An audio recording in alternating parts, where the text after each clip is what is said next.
medium. It's a 5. You get what I mean? Okay. No other days is a So 10. okay, fair enough. Let me put my camera. I'm gonna walk you through. Okay, let me put this on so you can see me. If yo, I'm gonna unplug it and replug it so that it stops this because this program does that sometimes. Yeah.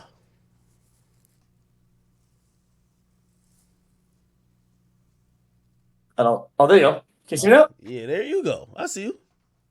Oh shit. Okay. Okay. I'm gonna be honest with you. I didn't expect you to actually pick up and show up because I don't really know you that much, right? So I don't know how like reachable you are overall, and but you seem pretty approachable. Well, I thought they were trolling Um, me. I've heard people say that you were down to talk to me. I thought it was a troll. I didn't get what it was. Like obviously oh, everybody knows you're on the platform. Like you're the biggest fucking streamer, right? oh, okay, yeah. So know a little bit about me. I mean, yeah, I think overall like biggest streamer titles like that don't really. But I'm not kidding. I'm trying to be as honest as I can. Um, I think like titles like that don't really help anybody. I don't. I see myself as like a bigger streamer, but I think titles like because all I do is just I stream a lot. I do a lot of, but yeah, it's pretty much what I do. I do a lot of compact content. Anyway, you said there was a 5. Walk me through that. Why is today a 5? Today's fine. I'm gonna tell you why. I give it a 5 out of 10. So it's a 5 out of 10. I'll give you why it's a 5 Yeah. out of 10 for me, right? It's a 5 out of 10 because I had to come on stream and kind of explain to my audience. I was doing a comedy show. So I was doing a comedy show in New York City, and I was gonna have like a couple guests. And one of the guests I was gonna have, like, he put up this video and he was upset at somebody. That person was of like a particular different race. He was a black guy, but the other person was of a different particular race. And he kind of made some generalizations like that kind of was, let me not even say kind of, it was kind of super hateful, right? And the venue basically were like, yo, we can't have that dude. And I felt like, it got kind of big because politicians were getting involved. And I just kind of canceled the whole date, just because we're not trying to do that type of stuff anyway. But yeah, we're just gonna rethink that idea and kind of come different with it. But it is what it is. Okay. Yeah. So do you feel like you got pressured by was it the venue a Uh, lot, or so well, it was the social pressure the biggest pressure, or was it like the venue? What was it? there is pressure, always. Number one, first of all, I think the venue, like, they didn't do it as a mandate saying you have to do it, but they basically were kind of like they were throwing heavy suggestions. I'm pretty sure if I said no, they would have probably said, hey, we're canceling this anyway. You get what I mean? Yeah. But they were very fair in like, okay, is there a way we could do this without the guy and you could possibly do it, but also they're considering pressures that they're probably feeling, and also like in reality, from a perspective of like audience, like I'm not a piece of shit, so what I mean, I don't want people to be like, unfortunately these days, for example, you don't know me, right? Yeah. You don't know me and I don't know you too much, but I wouldn't want, I probably don't know everything you've said, and you probably don't know everything I've ever said in history. So you probably having me on your stream, you probably don't agree with everything I've ever said, nor do I agree with everything you ever said. But a lot of people felt like because this guy said that, and I was having an event with them, they're like, "Yo, you must be feeling the same way." So, yeah, like I had to clear that up too because I don't want people thinking that I'm also feeling the same about like a whole group of people, which was just wasn't the truth. So it Okay. sucks. So would you classify the joke as like the old school dark humor jokes that were pretty like well made but still decently offensive for our times, or was it a little like over the edge? Nah, it was definitely what it is. Yeah, like there's no Okay. sugarcoating it. He went ballistic, and again, if some people are familiar with this guy's content, he does that with many different groups. However, there's just certain groups that, based on what's going on and what's the climate, you can't do that even if it's in a joke format. It wasn't in a joke format. It felt a little hateful. So I completely understand whatever. So the right decision was made. So and also he even understood it too. So he's like, yo, let's cancel this bitch. So I don't think not much was lost, but I do feel bad because I know you've gone to events, or I don't know if you've thrown events before. Like, a lot of people were hitting me like, hey, I just booked a hotel, I booked a flight. And I felt like, Yeah. that kind of feels shitty, you know what I mean? Like, I got to tell people like, yo, you got to like cancel that shit. Hopefully you get your money back. Because I know some places won't give you your money back, and I feel shitty for that now, right? Yeah, well, I'm glad you kind of brought that up. I kind of feel the same way about people's involvement, people that like you and like what you do, right? When you feel like you're kind of failing them, and they're very much involved to the point where they moved, or like they flew somewhere for you or what you do, and making them disappointed is like I feel a lot of guilt when that happens, and I don't like it. And that can be hard. Hey, I want to ask you. wait, hold on. Have you thrown like an event yet? Because I know you have a huge fan base, and I'm gonna tell you why I threw it in the event, right? Or I was trying to throw it. Yeah. You know, interacting with people through these screens is so amazing, and like it feels personal because they're in your room, literally, right? And you Yeah. probably tell them things that sometimes you haven't even told your friends in real life or family. So they are your family. So I'm looking at your screen right now, and like you have 69,000 people watching you. Those are your friends and family.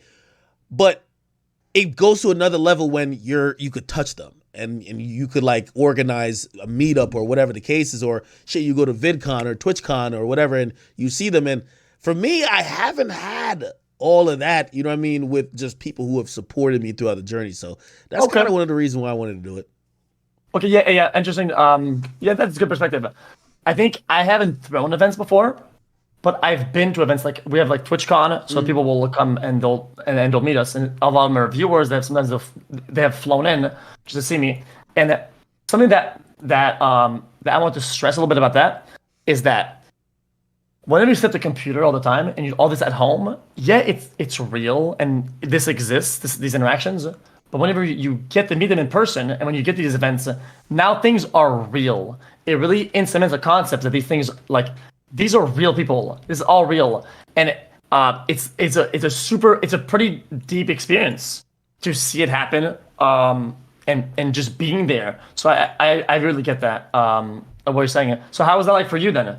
How did you feel about that? Well, so, you know, obviously I've done events, you know, I've done events, but I haven't, you know, like, well, I've been to events where, like, you know, obviously you see the people who have supported you, but I haven't thrown events.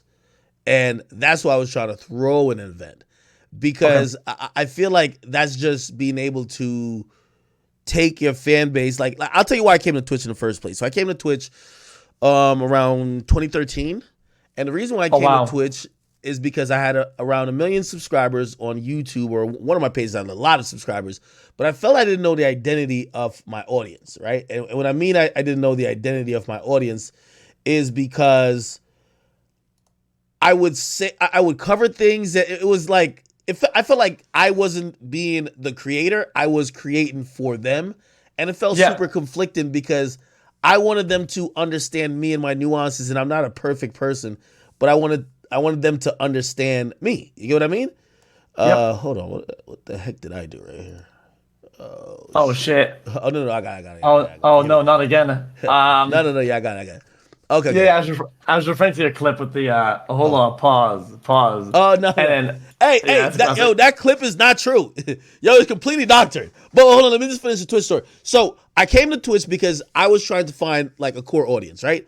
So essentially, I'm like, you know what? I need my most loyal subscribers who rock with me, who are gonna understand that at times I might cover these things, but they'll like mobilize for me. I'm like, yo, if I could get them to go to another platform, I fucking won. Because at that time I only knew YouTube. And I came over here, I was doing like little Call of Duty videos. I was talking to like 20 people. Fast forward 8 years, or actually probably about like 10 years now, I'm still on Twitch. And it's grew, you know, sizable, at least for where I started. But all of these people, which I call, you know what I mean, these my chat niggas, you know what I mean? They pretty much are the lifeline of my audience. They're the core of the audience. And I always tell every creator, no matter what that number says, I remember even saying to Aiden at one time, because I went to Aiden's crib when he was in LA, but I remember he was feeling a little down because it was during the moment when he used to get like 100,000 people watching him, and then it dipped down to like 30,000 for a minute. And he was just always focused on that number. And I told him, I said, listen, that number is always going to fluctuate because there's a lot of fluff, right? There's a lot of people who are just watching just to see some shit happen. But you probably have, what you need to know is you probably have 15 to 20,000 like real core. Core. And you have to figure that out and learn that they're going to be with you when it gets really tough. And it's going to get really tough for all creators. So, that's my twist story. But yeah, back to that clip. That clip was completely fraudulent, man. What really happened, and this happened to me a lot, and it happened live, but it wasn't like all those tabs that popped up. That was completely fake. Yeah. It was a great clip though. Regardless, I think it's a great clip. Of course. Hey, listen. I'm not ashamed of anything I've ever done that going viral. You know what I mean? Like, listen, it's always the most unexpected stuff. So I understand and accept it for what it is. I'm always sipping on my little hand dog. You know what I mean? My little, this is my little apple juice over here. We cooling, and I'm gonna tell you what happened. From time to time, I always spill on the keyboard. You ever spill on the keyboard, bro, and shit just keeps going, dog? So, like, I spilled on the fucking keyboard, and the buttons are pressing by themselves, my dude. This shit's going bananas. So I'm like, yo, what's going on? So, like, it's doing all F4. Like, it's actually hitting combos. It's not even just spamming one keys. It's doing everything. And I remember keys, control keys.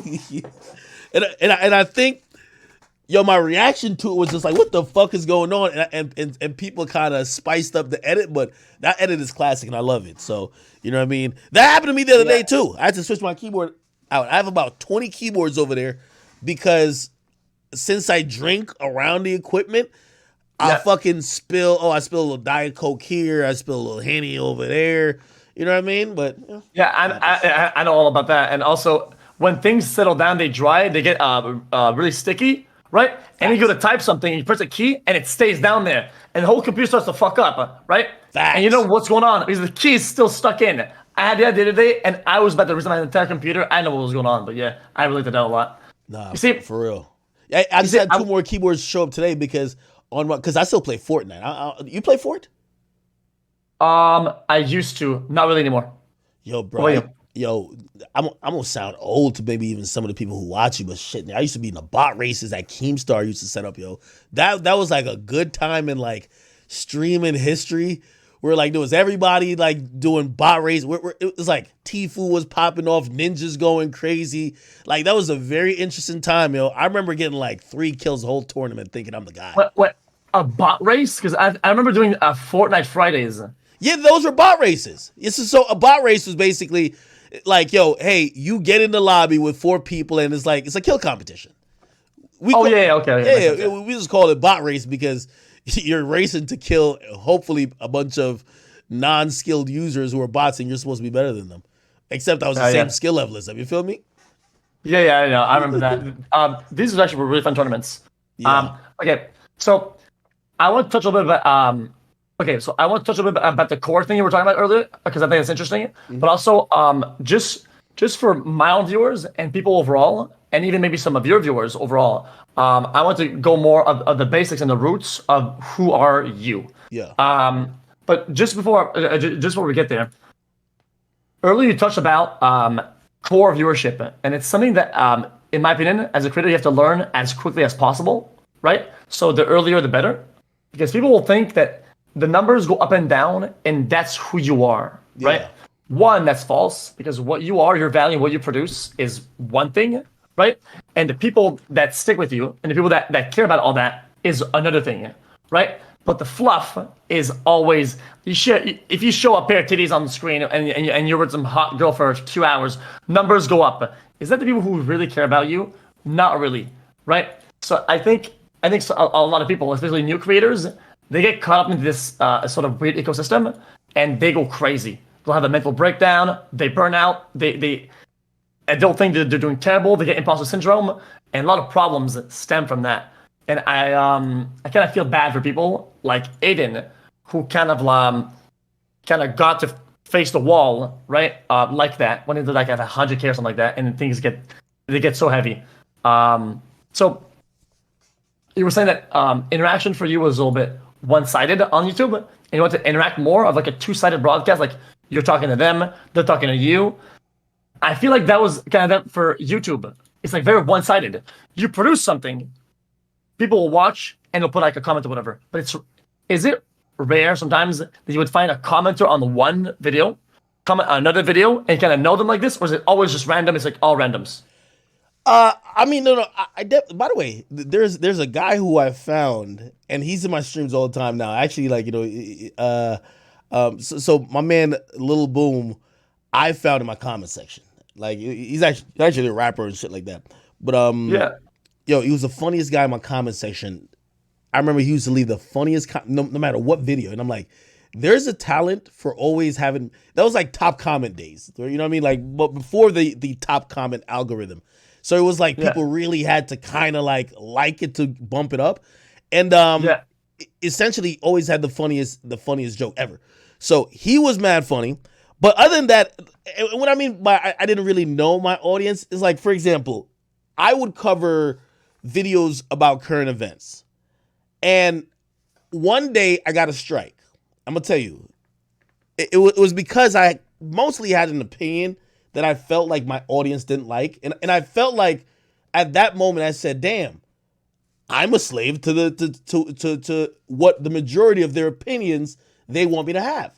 Right? So like I wanted a like relationship with my audience to be, even if I'm wrong, they could just be like, hey, you're just wrong, but you're just not a bad person. You're just wrong on this. And we agree with you and we love you on other things, but we just don't agree with you. So I'm not looking for like an audience just only to like me, but I also want an audience where I could disagree with the majority of them, right?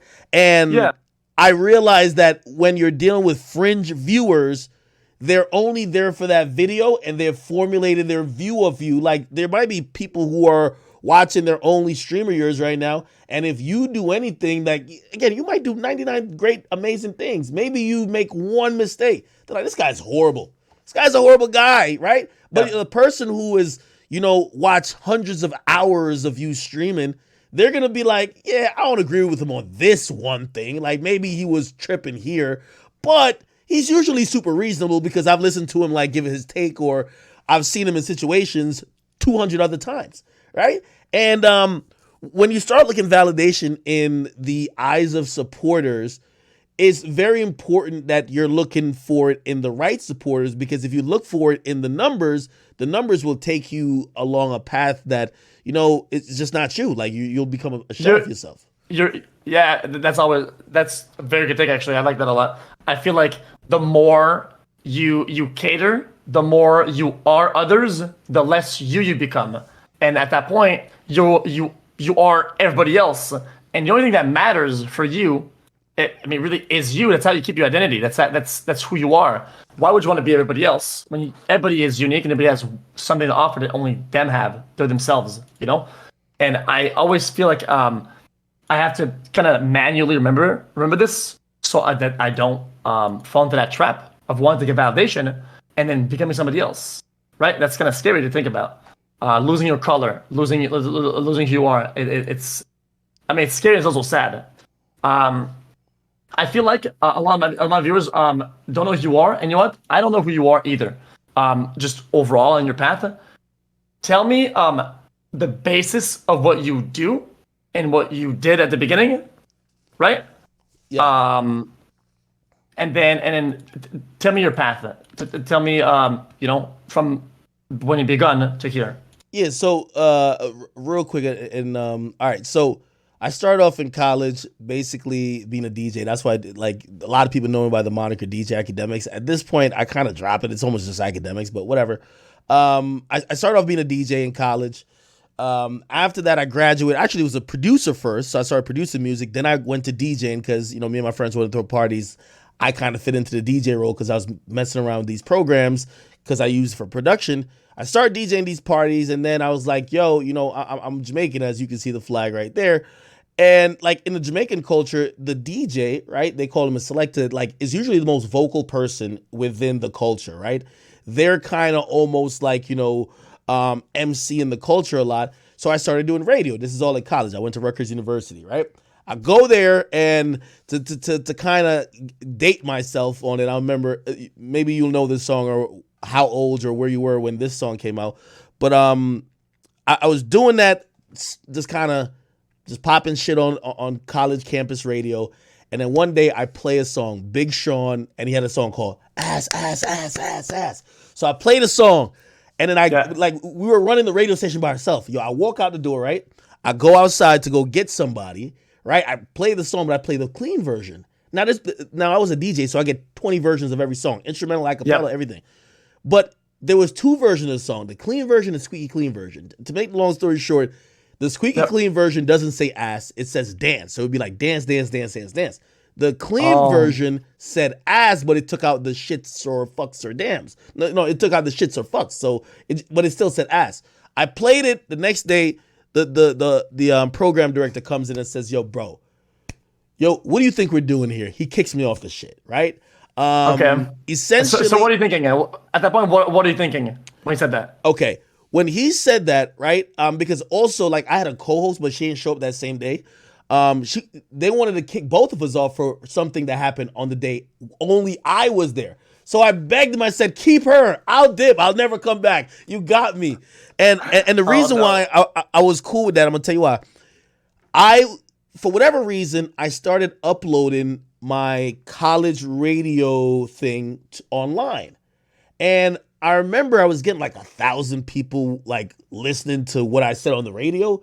Just That's a lot. Re-uploads, a whole lot.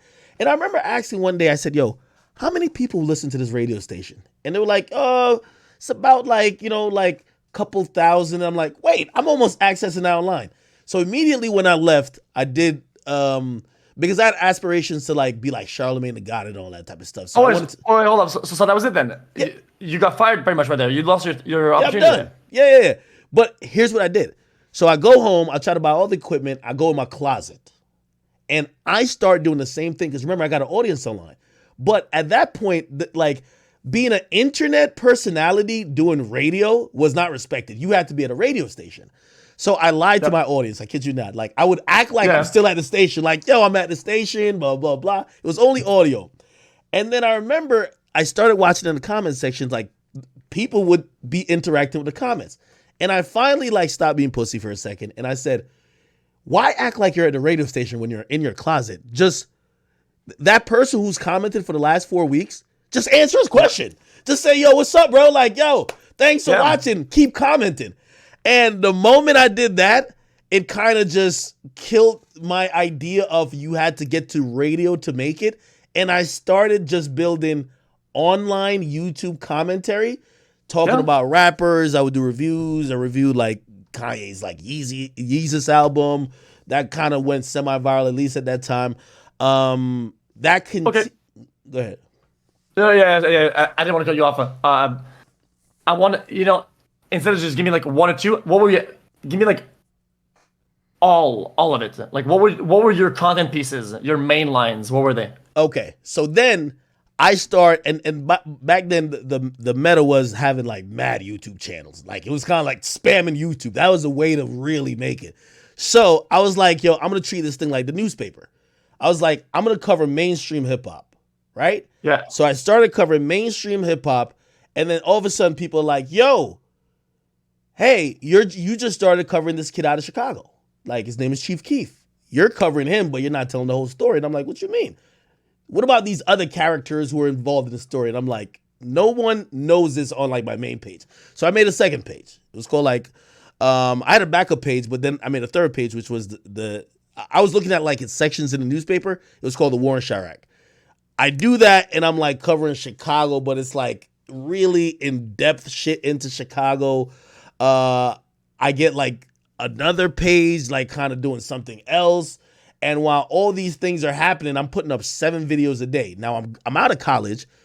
I start a job in 2013 or 2014. I had it for about 9 months.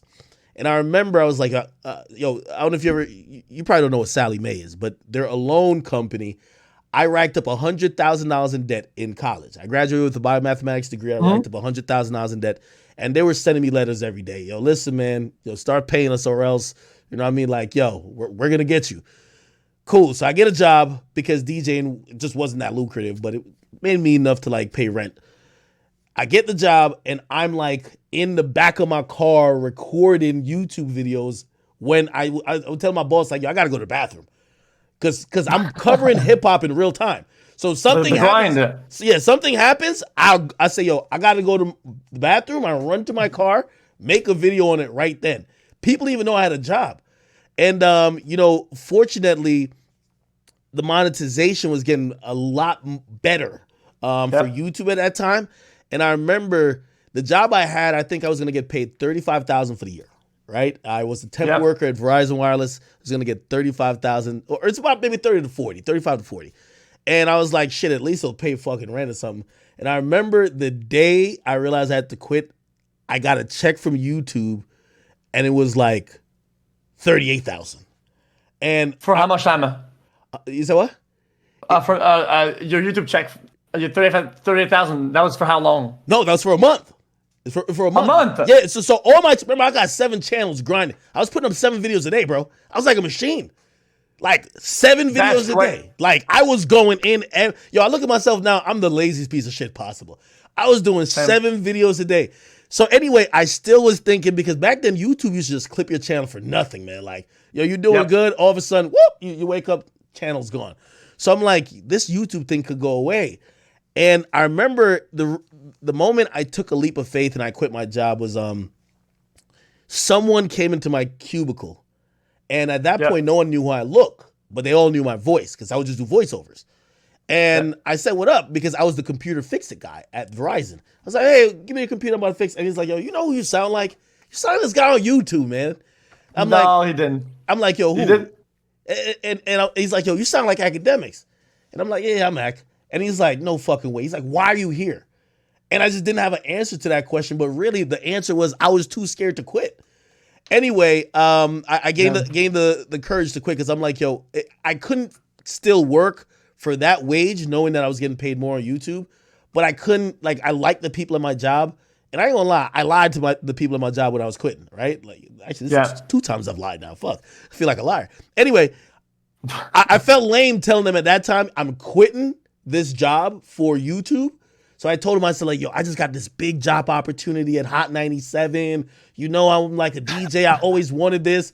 And they were like, they offered me like a permanent job because it was a temp job I had. Anyway, I quit. After that, I'm living with my girl at the time. And I'm just banging out videos in the living room every day. Banging out videos. And then, just fortunately, the times change. And also, a few things happened that I just happened to go viral for. 2015, I think that's when the first time I hit 1 million subscribers. Drake and Meek start beefing. And people used to go to, like, outlets that were slow to get, like, the regurgitation or to hear what's happening. I was drama, ongoings, gossip, all that stuff. Yes. So that's what you wanted to be then. Yeah. Well, I mean, I wanted to just be in the game by any means possible, but I didn't want to be I wanted to be a media guy. I wanted to be the media guy because I just fell in love with media. So at that point, everybody just came to me to just kind of like discuss, like, what I was like the Keemstar of rap. You get what I mean? Yeah. And, yeah, for sure. And that shit just took off, bro. So like at that point, now I'm making some good money. Now I'm seeing this actually as a career. I'm continuing to build, continue to work. Then in 2017, I'm always the person, anytime I feel like I start bumping my head on the ceiling, I look for something else to kind of make me more known to a bigger audience. I felt like only kids knew me. And 2017, I get a call from, I was huge on covering, like, people like Uzi and Cardi, like back in 2016. So like, that was my complete lane, Uzi, Yachty, Cardi, all that. 2017 comes, I get a call from a place called Complex, and they said, yo, we want you to go get on screen or try out for this show, which is you and a rapper just doing what they do on First Take, or if you watch Undisputed, it's just a debate show. We want to do it for rap. That's when, pretty much I do the show with Joe Budden. It's the first time like I ran into most of the rappers who I was talking about for years. And through all those moments, I feel like that's when my face kind of got branded into like the history more of things. Yeah. It was a mainstream thing. Yeah. So a more broad audience that is like, now you're reaching out of your own circle and out of your own reach. You reach a bigger territory. Exactly. I feel like all these things are all the things that worked for you and the things that you achieved. And after testing the waters, I'm interested in knowing and asking you, what are the topics or styles of content or lines you tried to do that didn't work for you? The things that you tried to do that you're passionate about that people didn't like, that people didn't consume. Oh, that's actually really interesting. I have a motto that I always say. I'm like, people look at me as a success because of the one time I succeeded, but I've tried like 67 times and failed. And no one remembers that because at the end of the day, and this is what I always tell, like, especially the kids who think that, I just hit it on the first try. You're going to fail at a lot of things, right? Yeah. Yeah. At first I was like the street. I used to do interviews, like try to do interviews on the street and stuff like that. And I remember and this was such a huge failure, but it taught me so much. I remember trying to chase around the big names for some type of cosign. And, let me interview this person, and people can see I'm interviewing them, and that'll give me a little bit of name or clout, and then I interview that person. And I remember, I had a regular job, and I had bills to pay and shit. And then there was a show that's huge in, the rap community. It was called Love and Hip Hop, and there was, there's this lady on there. And I remember I called out of work 7 times trying to set up an interview with her. And every time, I'm losing out on money, and they would tell me last minute, yo, we can't make it. And I was like, damn, I just fucking lost. I need the money. But I had to take that L. And I remember I was very frustrated, and I got to the point of saying, dog, you are at a fork in the crossroads right now. Mm-hmm.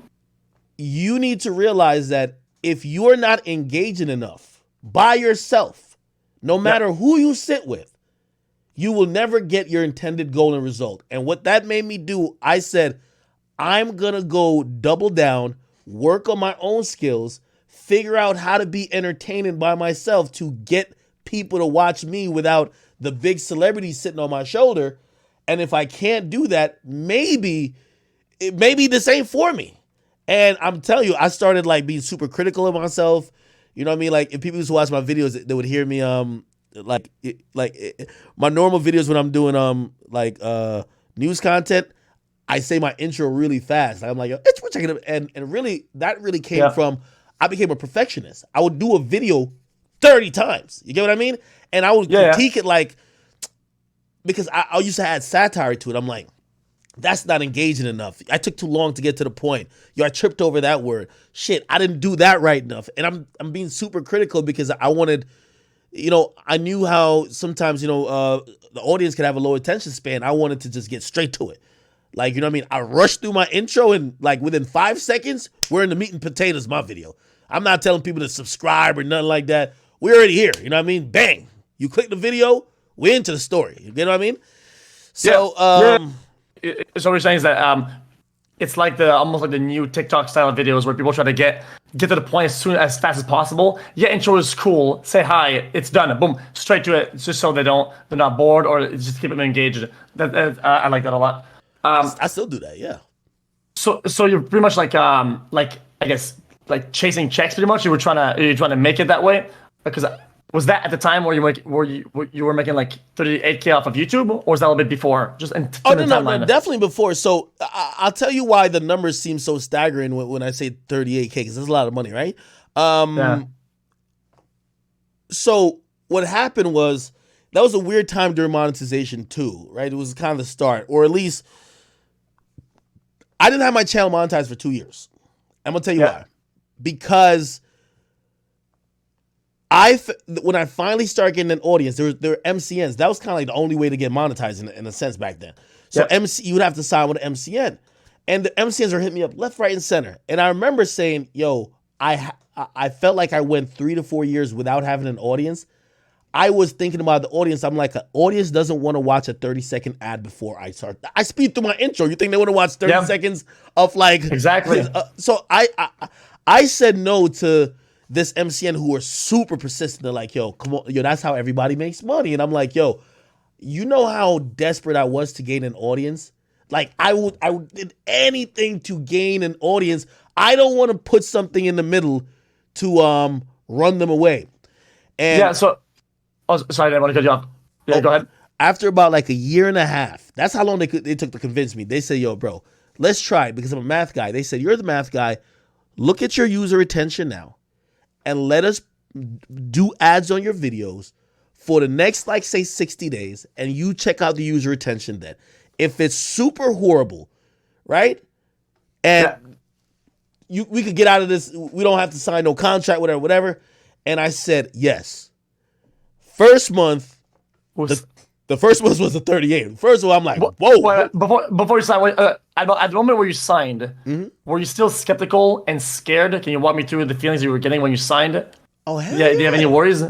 Hell yeah, because, also, like, I was so skeptical of an MCN, bro. Like, at that point, like, people were wondering, okay, does the MCN help you not get banned? Also, like, I was wondering, like, I had other channels that kind of got deleted. I'm like, what's my status with YouTube? Everything kind of feels unclear. Like, as a creator, it just wasn't a great time for a creator on YouTube, especially a small creator, especially if you were putting your life into this. I remember, like, I would get strikes and write up these appeal. Like, I would use sometimes it'd be like 5,000 characters. I'm using every inch of this thing to tell y'all, yo, Yeah. I've given up my whole life for this. Like, please just consider it. Like, maybe not just ding me real quick with like a strike. And I was very cautious when it came to an MCN because I felt like they probably ruined the creator audience experience. And also, I didn't know these guys. Like, these guys were like, it felt like business people when I wasn't thinking of this as much business. So I was like, why do you guys need to be involved? And I'm not gonna lie, like, it allowed me to step out of my comfort zone. But that's the time I realized that YouTube could be a viable business. In that moment. Yeah. I feel at that point, I've seen a lot of creators on YouTube and on Twitch feel like they have a lot of imposter syndrome, where they feel like they don't deserve it. What they have to offer isn't worth it. So when they feel like it's time to like monetize and get off of their work, they feel like they shouldn't be rewarded for it that much, and they're scared of losing power, right? Because they're trying to make money off of it, right? And I think making the leap towards monetization is like super scary. That's why I want to know how you felt about it, because I think a lot of creators right now, even on Twitch, almost all of them, they're scared of having ads. So like, well, people are just not going to watch, Hey. And then you spend your entire days in your life building something to have a power or influence. It's just not power, but you want to create and grow, and you feel like you're getting there, and then cutting that off to make money feels like it goes against the nature of why it started, right? So for me, it was super scary. Hey, That's why I want way, to. and I think I could say this. My Twitch partner manager is the reason why because I used to never run ads. Like, I was partnered for a while now. I never promoted subs or ran ads on Twitch. It kind of existed. And I remember they just looked at me and they were like, yo, this is kind of part of like, just kind of the streaming experience in that. And I'm like, I don't want to promote like subs. And they're like, yo, honestly, if your audience loves you, we could tell that they love you. Like, look at your stats. They love you. They're probably going to support you with a sub. Like, they don't want to see like ads and stuff like that. So, and I was kind of scary. I was definitely scared about that with Twitch, because I'm like, all right, YouTube is a bunch of fluff. You know what I mean? Because like, there's a couple million people that's watching me on there, whatever. But YouTube, I don't know, man. YouTube just kind of felt a little different. No, Twitch, felt different. Twitch, but yeah. If now I do though. Now I do. Yeah, it makes sense. Okay. I feel like earlier you talked about making it. You said making it no matter the cost, or like all means possible, right? Can you tell me, what does making it look like for you? What was that end goal that you were chasing? That's a great question. So, it changed. Okay, I'll tell you what making it was. Okay. And I'm gonna tell you how it changed. At first, making it was being financially well off, or being like, okay, great, this is a job. This is a great thing to do that I could fucking, like, support my family, and I could have a decent lifestyle. And yeah, that was the first iteration of making it. For And sure. I got there, and It's never enough. It's an endless scale. So at the moment, what are you thinking? well, I don't want to seem like an asshole with it, but it was just like the money didn't ease that urge and like fight to accomplish more. There was one singular moment I remember, and this was in 2016. And this is after I'm making pretty decent money. Like, you know what I mean? I remember walking in the mall because I had went to Vegas before. And it kind of bugged me that no one knew how I looked, but they knew my voice. Like I had said what up to someone, I'd be like, yo, and I got that a lot because like my voice was becoming well known. But no one knew who I was. And then even if people didn't know who I was, they only knew it within the bucket that I was operating in. And I remember saying, I was walking in the mall one time and I said, I feel like I'm bumping my head with the ceiling here. And I said, the next move I make, when I come to this mall, people are going to recognize me. And it might sound vague, like vain in the sense of, oh, you just want people to know you. But it was just like, I felt that was the growth I needed to do. So when I went to Everyday Struggle, making it was, whether people knew you for your content or not, they knew you. Yep. You know what I mean? Where they're like, oh, that's Akademiks, right? So because just that right there. And I was just like, fuck. That's what I felt making it was. But I think it evolves, though. So did you feel like, let's say, your voice is one part of you, and you, just you as a person, in flesh and bones is another thing, and you want to be recognized for you, not just your voice. Is that right? Yes, absolutely. And also, I kept seeing, on a different level, I was comparing myself to the people who I looked up to all along, people like Charlemagne the God, other radio personalities who I just thought were great, and I used to see them on billboards as I was driving on the highway, and I remember saying, the idea of making it was not only having the money, but also being that guy, being the guy who, if you're out, they're like, oh, that's that person who we either really like or really hate, or he's the guy who does that, whatever, you know what I mean? And it was just kind of like almost imitating or trying to be like the people who I looked up to, because I was so obsessed with trying to eventually get there. Like obsessed. When I mean obsessed, like I would every day think about it, all of it. I would tell the people who I looked up to, I said, I've probably studied everything y'all have done. Like I've watched every piece of content. I've taken every notes. I've taken everything into consideration. Like it was definitely an obsession, but it was, for me, it was a healthy obsession. In I would try to take things from them that I would believe that would make me successful like them. However, the times were changing because it was all about the internet at that point. Yeah. So So at that point, you're very passionate about what you do, and you have a lot of energy for the things you're doing and the topics that you're talking about. But at the same time, I feel like you're starting to develop a passion for the systems behind it, right? The analytics behind it, the topics and everything, right? Okay, and that kind of made me think. What is the sort of content or the content pieces that you enjoy doing the most that are fueled by passion and not anything else? Yo, why does motherfucker Aiden just call me now? Oh shit! Yeah, definitely get him on here, right? That's how you get banned. Yeah. Yo, Aiden, nigga, stop calling me, bro. I'll call you after I'm off stream. Oh shit! Not again. No. Yeah. Let me walk you through again. Yeah. Just what is the let's just in the big lines, like what is the content and the things that you do that feel the most fulfilling, the things that you like doing the most, they're like passion fueled pretty much. Today, podcast and streaming. So I fell out of love of streaming a couple years ago, but I fell back in love with it just because it was just part of like the regular conversations I had. And I feel like people, before, I used to get a little anxiety to get on stream before, right? So like back in 2016, I don't want to call myself like I don't know if you know how Soldier Boy, but I was the first to do whatever. But like Soldier in 2016, Yeah, I know that. so in 2016, I used to like, and I don't know like when Rice coming them started doing, but in 2016, 2015, I used to bring girls on stream. And Yeah. it was like really entertaining to my audience to be some random Instagram models or whatever.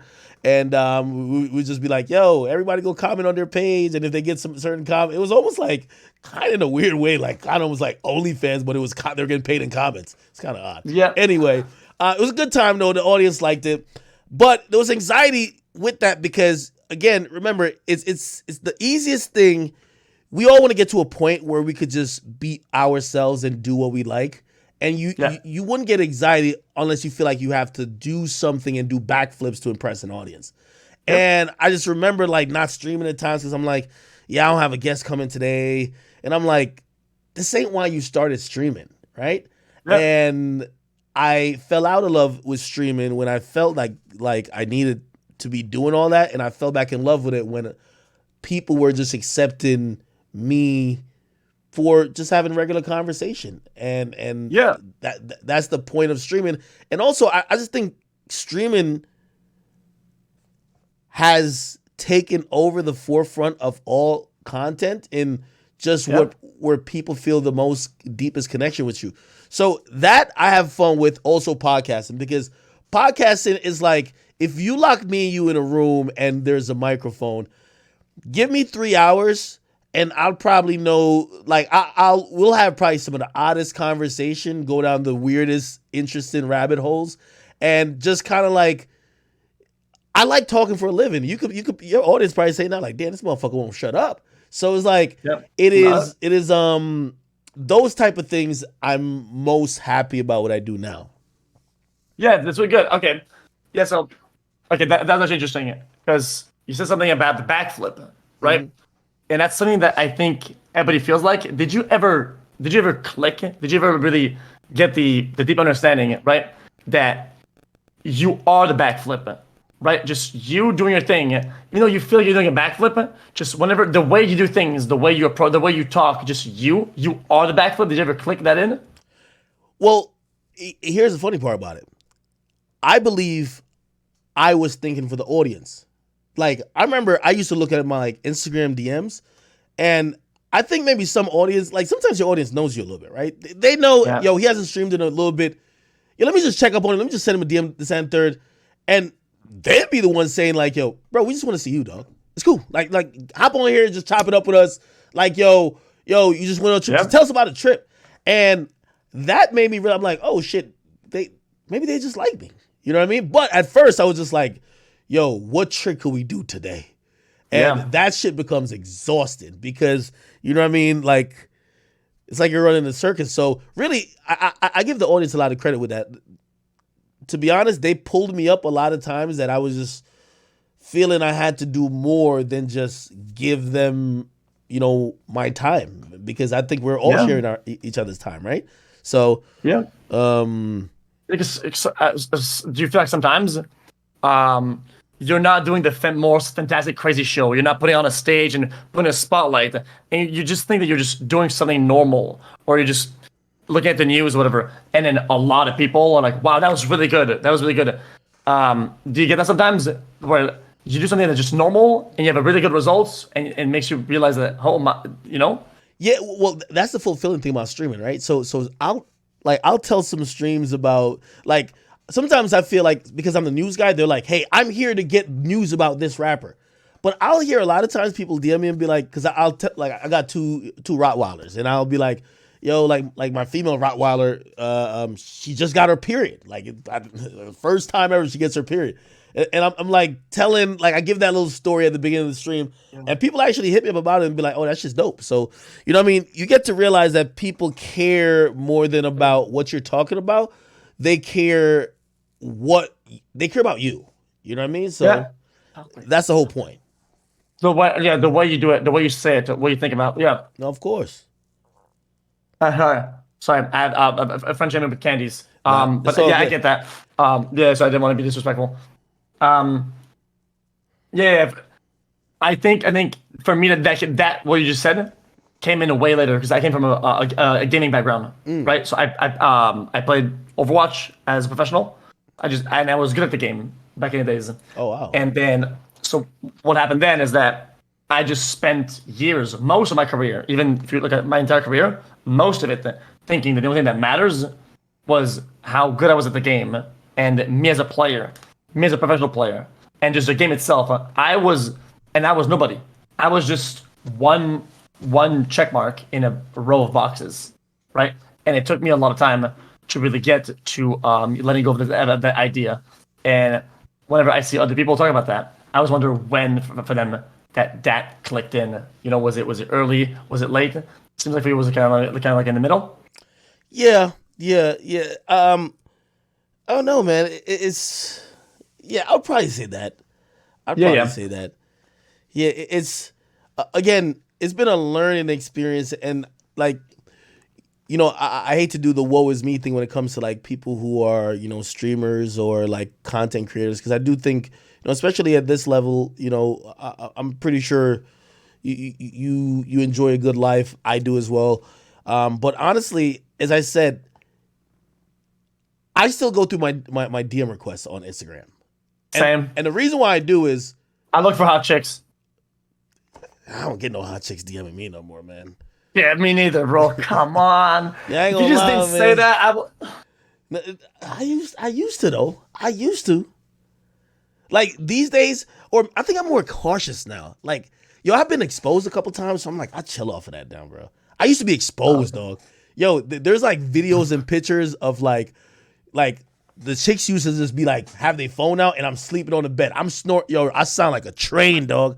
I'm just like I'm sucking, yo, I sound like a UFO, my nigga. I'm sucking in every ounce of oxygen in that room, and the chick is still trying to say, here I am with him, and I'm like, yo, how is this a flex? I look disgusted. Like, yo, like no. I'm in some wild, deep comatose sleep because I probably just got some stuff. You know what I mean? We just did some stuff, but like, yeah, I got exposed a few times. It was on the blogs, and then after that, I was like, man, I gotta move a little bit better. Oh, okay, so yeah, you got shorthanded. That's a little unlucky. Yeah, shit happens. You don't have a girlfriend? Yeah, I don't know. I've never been exposed. Like, wait, do you have a girl? No, I don't. Yo, you probably got every girl want you, bro. Yeah, but then they want it for the wrong reasons. So what does it matter? That is true. Yeah, definitely. Yo, do you think it's possible at your level, or actually just really like any level where you're kind of like popular, to find somebody who is like, oh, I care nothing about your fame. I'm only here for you. I just love you for you. You are the best. I have no alternative motives. I've argued with myself with that topic, because by the nature of how they find you is most likely going to be your line of work. So how is their intentions already, like, how could it be pure if they're finding you by seeing you being successful? Yeah, it's like if you went on a street, right? And instead of it being a normal everyday street where all the houses are the same size, right? You would pick your house by what it looks like, and it's like 400K house, 4 mil, 40 mil, right? And it's just that's literally how it is. Like people are gonna go around, right? And they see exactly your size and probably the influence that you have and the money that you have just by your social media profile, right? So it's kind of hard to find a person who's gonna choose you for you and not for everything else, when everything else is at the forefront. Yo, it's way before they see you. Yo, funny enough, let me tell you this. And this started happening a few years ago.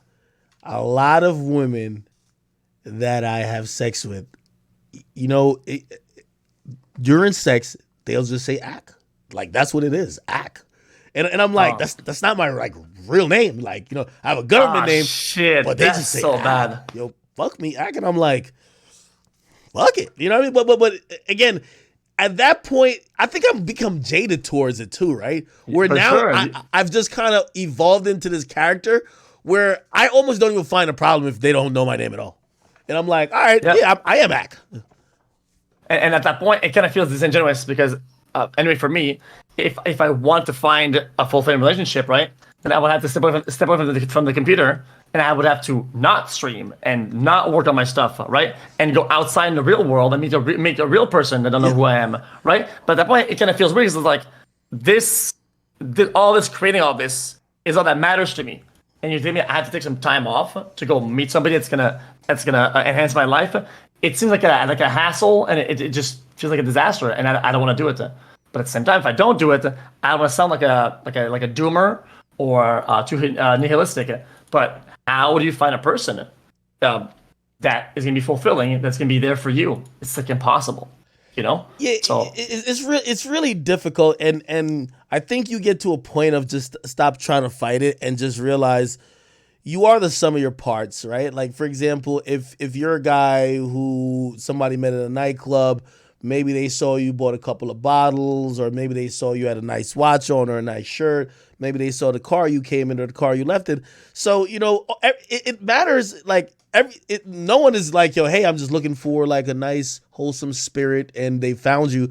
You get to realize when it's almost impossible to, find someone within a vacuum. Like, let me just try to deal with the people. Like, your field is your field, right? And in the sense of the people who come that want to either date you or engage with you, or the people who you have access to, is the field of dating that you have access to. So, you know what I mean? You got to deal with whatever it is. Yeah, for sure.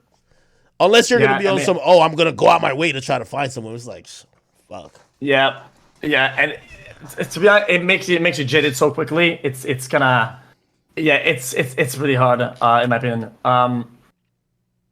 I want to, okay. So I've known you initially, because of a YouTube video.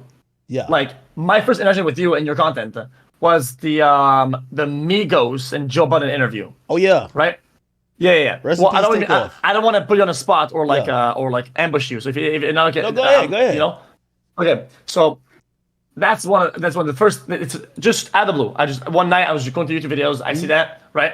It made me laugh, right? And I'm not laughing at you, because I think one, that's short-sighted, but two, I just thought the whole interaction, it's fun to engage with. I think it's a even though maybe it wasn't intended from you, right? To me, it felt like it. The whole interaction was worth my watch, and I fucking enjoyed that.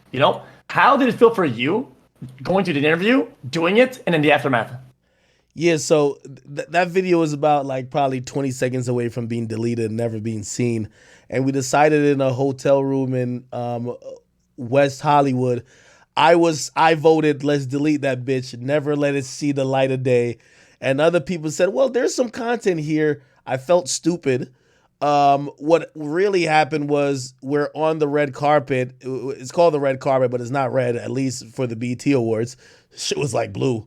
And we're there. We go with a crew. We don't have in-ears. Now, I don't know if you've ever been to one of these award show red carpet. They have booths of media companies right next to each other. It's super loud. It's like you literally have to be talking in someone's face. So we don't have in-ears, which is a very popular thing that when people are performing on stage, they have in-ears. When people are doing these things, they would have in-ears that they could hear the other mics. So if you look at, I'm asking Takeoff, and God rest his soul, he's sitting like kind of the furthest away from me. And I'm asking him like, yo, how did you feel? Like, yo, you left off Bad and Bougie. He's left off the song. You know what I mean? The Migos are notoriously known for all three of the members are on every song, but he wasn't on that song. And it wasn't something mean-spirited, but, he probably took it as like, yo, wait, hold on. Like, all right, don't be smart here type stuff, right? And I think he was answering it. And I always tell people this. So I can't hear him at all. But every time he's about to say something, it sounds like he's about to shout.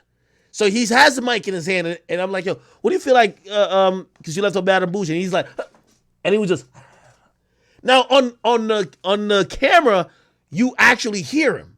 I'm there, I cannot hear him. So he's whispering, but the whisper is picked up by the mic. I can't hear it with my own ears in the room. So I'm like, what? No. And then he's like, I'm like I'm over here. I'm like, dog, I feel like I'm like communicating with one of these aliens. I'm like, yo, like, what? Like, you see the confusion on my face. Okay, so now they think you're being disrespectful by re-asking a question that was initially a little bit forward and it could be Ford, right? Facts, But it by was. re-asking, now they know it's Ford, or they Yes. think so. Yes. Yes. Oh my God. However, though, ultimately they're not upset at me, and this is a part that nobody got about that video. My co-host, the guy who got up and walked away, that's Joe Budden. Yeah. He had a run-in with those guys earlier that day at the mall, like random shit. So he's shopping for socks. You got to have your socks right. You're on the red carpet. They pull up on him. Now, the Migos are signed to this group, are signed to this label that also signed Lil Yachty. And he used to kind of like, almost like use Yachty as a punchline to some of the stuff he said. They pulled up on him and was like, yo, bro, stop talking about Lil Yachty, like blah, blah, blah. So what happened right before this interview started, it was very tense. I really liked the group. They knew it was genuine. When they came up, I dapped all three of them up. We just shook our hand, whatever. You know what dap is, bro. Anyway, Joe Budden, which is my co-host, he tries to dap them up. They just stare him down. They just look at him. Why? Because of the incident that happened when he was buying socks. So he's already like on edge. If you watch it, if you can pull a video up, he's sitting there looking, he's looking at them a certain way because they're not giving him friendly vibes at all. So when we get to the part where I can't hear them, he could kind of see that it's not going well. And he's like, yo, wrap this shit up quickly. And then that's what the Migos heard. But they're taking it differently because they're like, yo, you are the guy we almost got into it with in the sock aisle.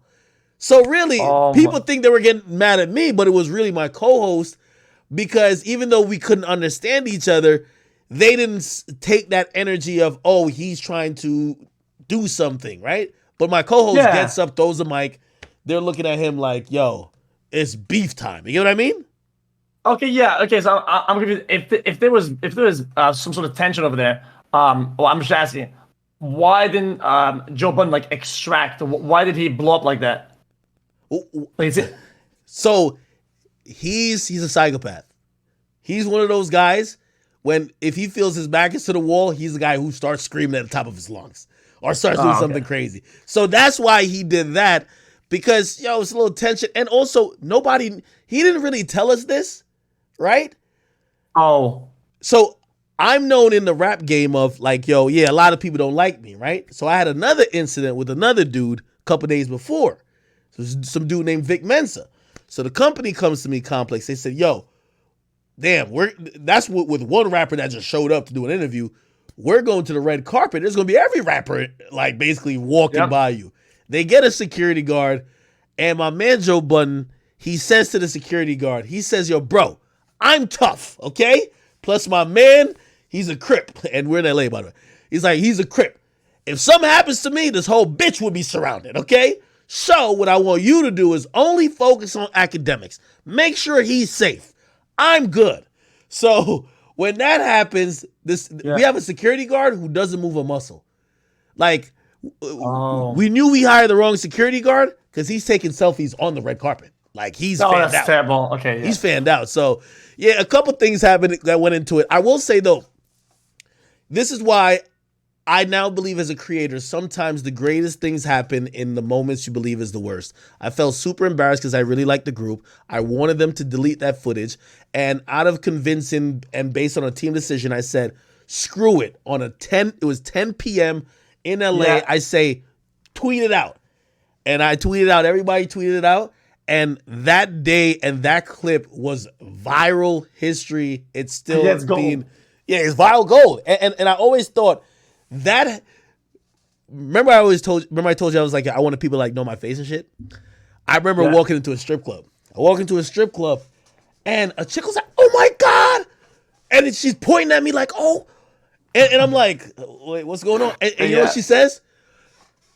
That's that meme. I was like, what the fuck? She was like, that's that meme. Because it was like a meme. There's like a gif that people always do with me with the mic. And I was like, hey, at least you knew my face. Exactly. We take those. Yeah. I mean, I've had a bunch of run-ins like that. It's just funny at the fucking strip club of all fucking places. If you had to redo the interview, right? Do you feel like you could have taken control of that scenario and had a better outcome? And if so, what would you have done differently? I don't think I could have taken control of that. Yo, my co-host was literally a psychopath. Like literally, Oh, he was going to jump through that window because the only way I could have a different outcome, I would have had to wrap that interview up 2 or 4 minutes earlier. And yeah, I really was intrigued because I was really a huge fan. And I yeah. remember like we would have meetings at the office back in New York, and I'm like, yo, we gotta get the Migos. We gotta get the Migos. We never got them. The first time you see them was on a red carpet. And also I will say this. I'm very happy how that moment turned out. I felt like that moment was meant to happen.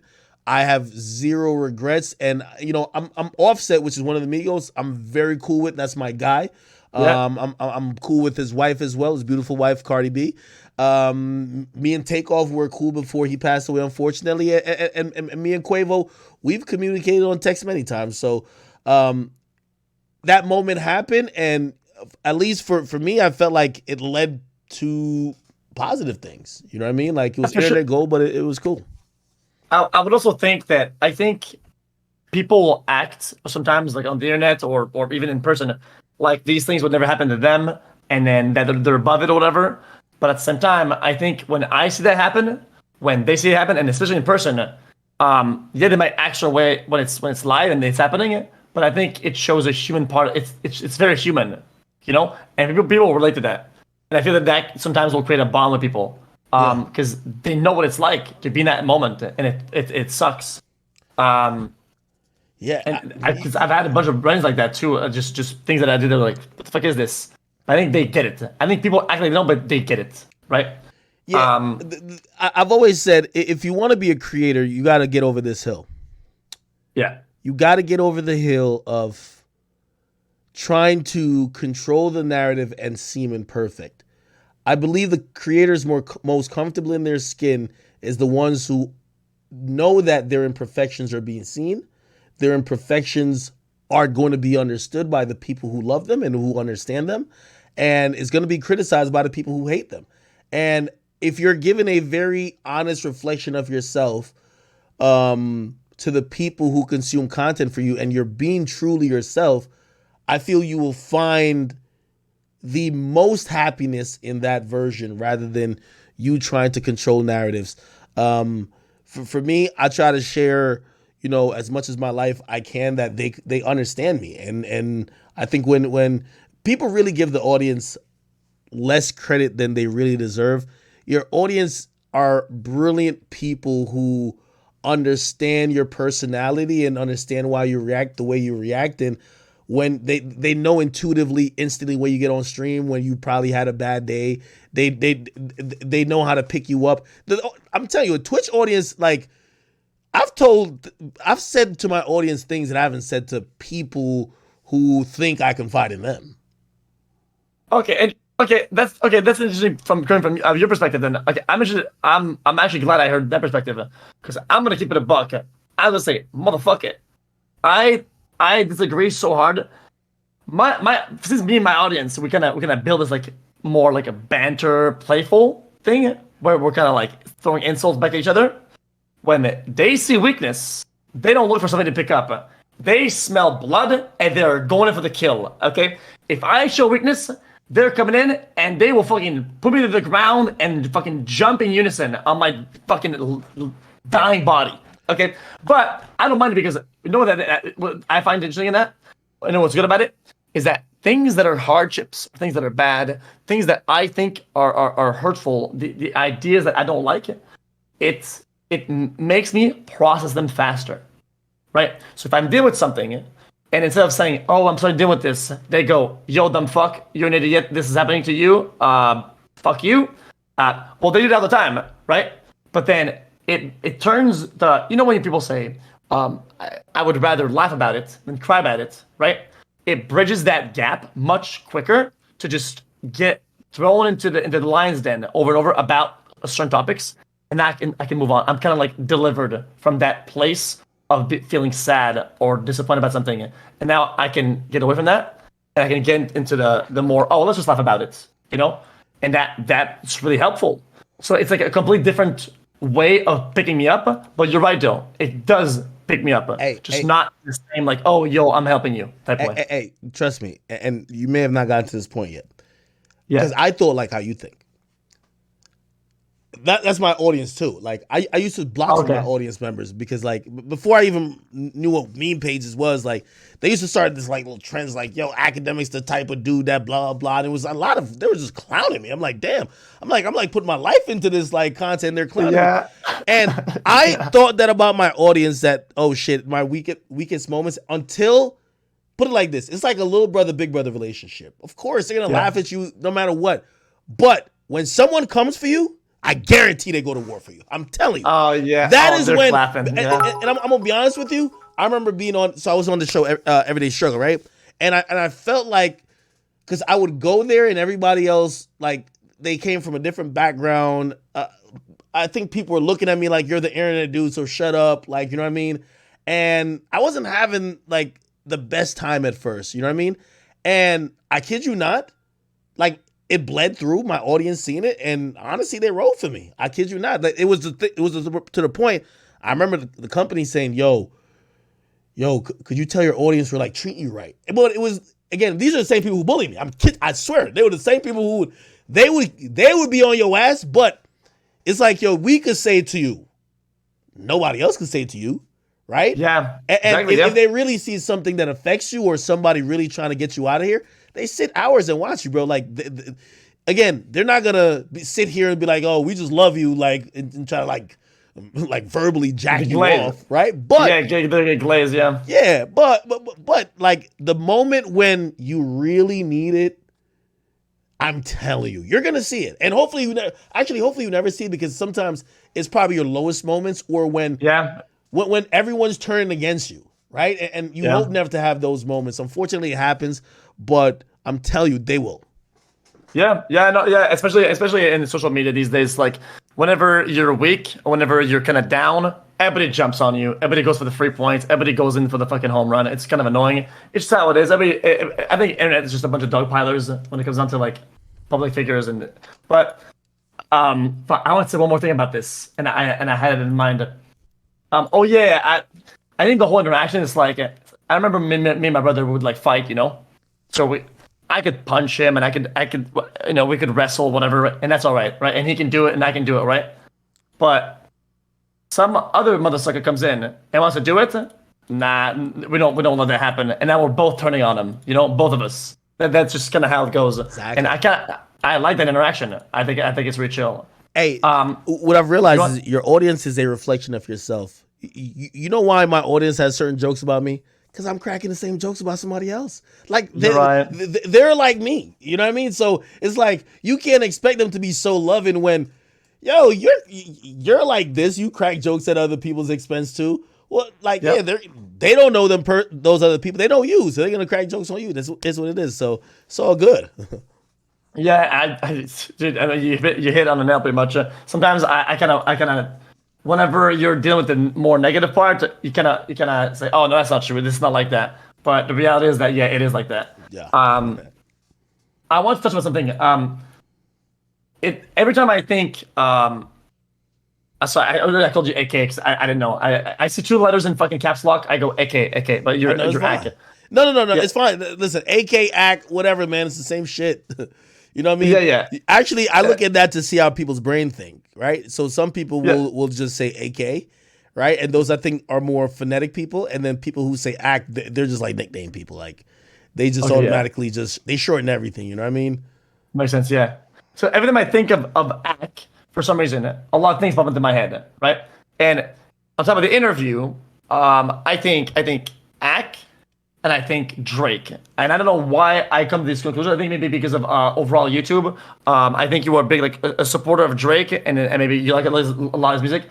Just walk me through why I would think that about you. Is there like, do you have, just walk me through it. Well, to me, Drake's the greatest rapper ever, right? So, and put it like this, I'll tell you why I like his music so much, because I think anyone's favorite musician is going to have the soundtrack to their life. Like, for example, my oldest brother, he likes Jay-Z, right? Yeah. And he felt his Jay-Z's music more was congruent to his life. when Drake was rapping about, Take Care and how he was going through the phases of trying to find himself in dealing with these, gender relationships.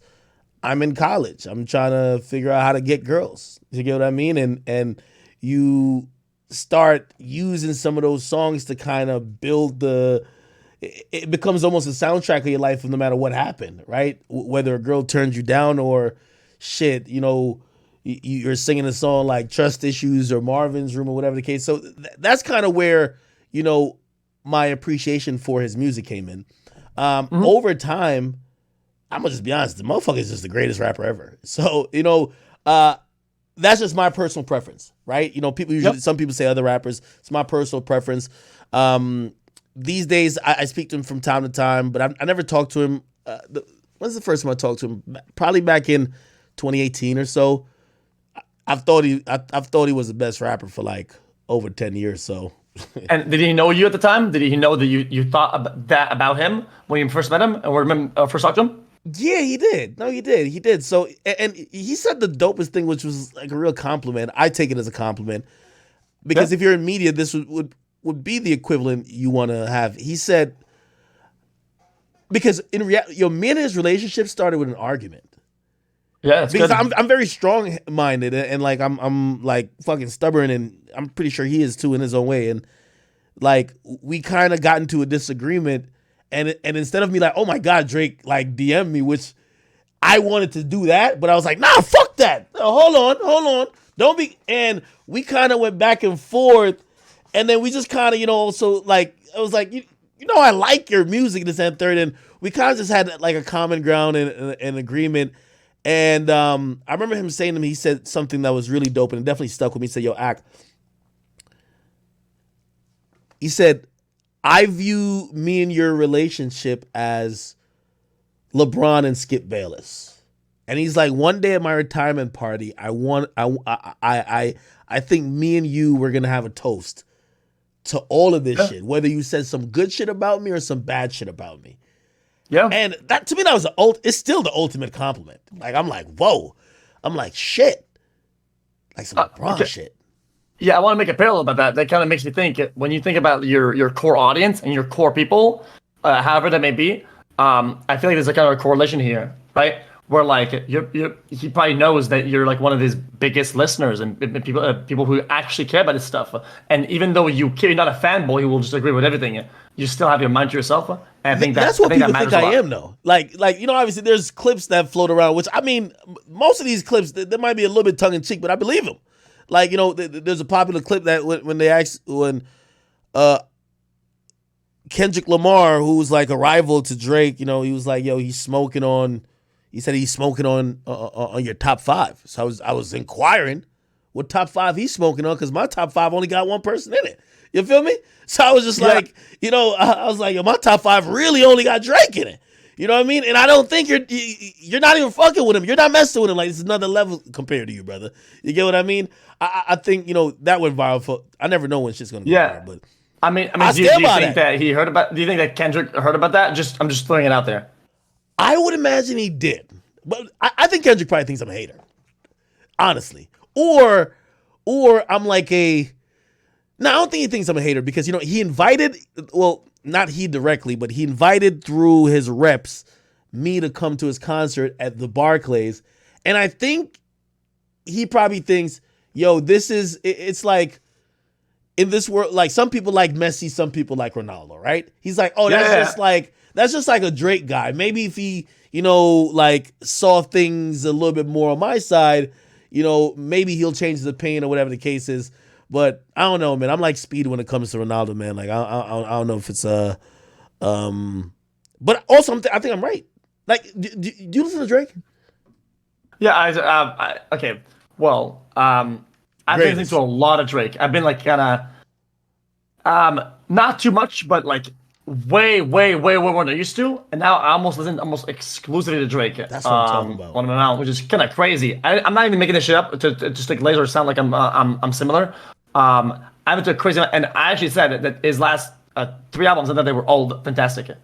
I think people get this idea of Drake is this, and they have all these boxes already checked in. This is Drake. This is Drake. This is Drake. And whenever he did something that was new or different and had a different feel to it, they're like, this is bad, because all they think about is what Drake is and how much they want that. I don't give a fuck. I trust the creative process, right? And if he does something that's different or that's not normally what he does, and I like it, well, I like it. I don't give a fuck who does it and what he was before.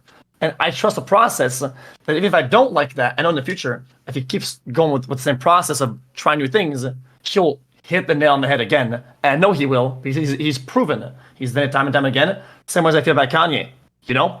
Yes, I agree. Some albums were weaker, so some parts were weaker. But if he has the same process creatively, right?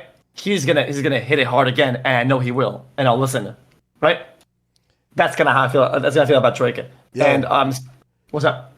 You one of us, brother. That's all you gotta know. You one of us. OVO. Okay. Just remember that. Yeah, OVO. OVO. Yep. Man. That's all you need to know. You one of us. Sick. See, you saying all the right things. I like that. See.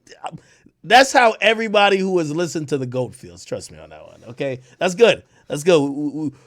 I know you have good taste because you like Drake. You know what I mean? Yep. Seriously, I've been listening to the his last, I think, 3 albums. What was it? CLB, Her Loss, and honestly, never mind. Yep. And you know what? I enjoy it a lot. The Honestly Nevermind. I just kind of love that.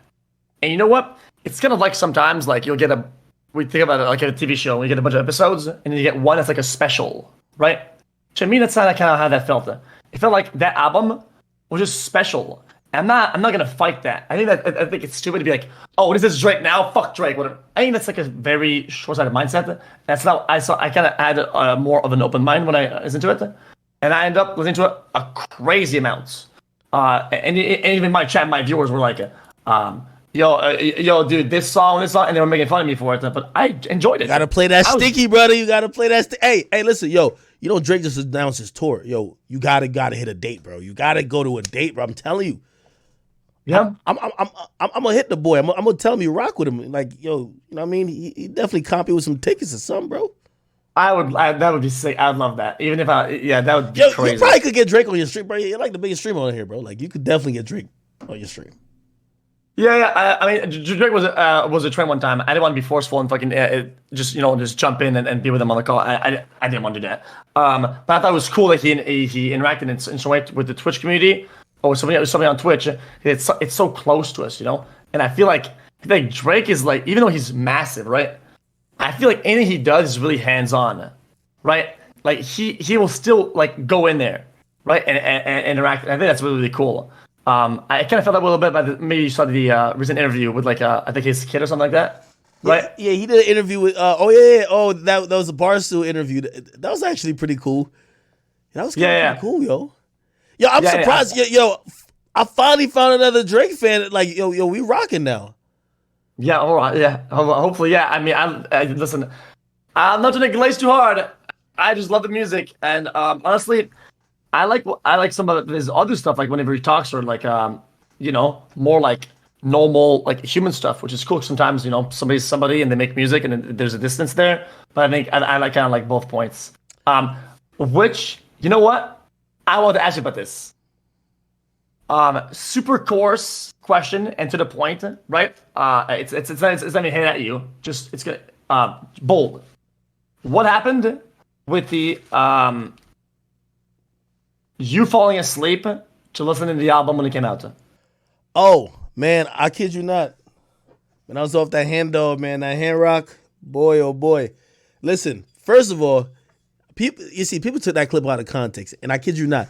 Drake hit me when he dropped Honestly Nevermind, and he said, Ak, he said, listen to this one off stream.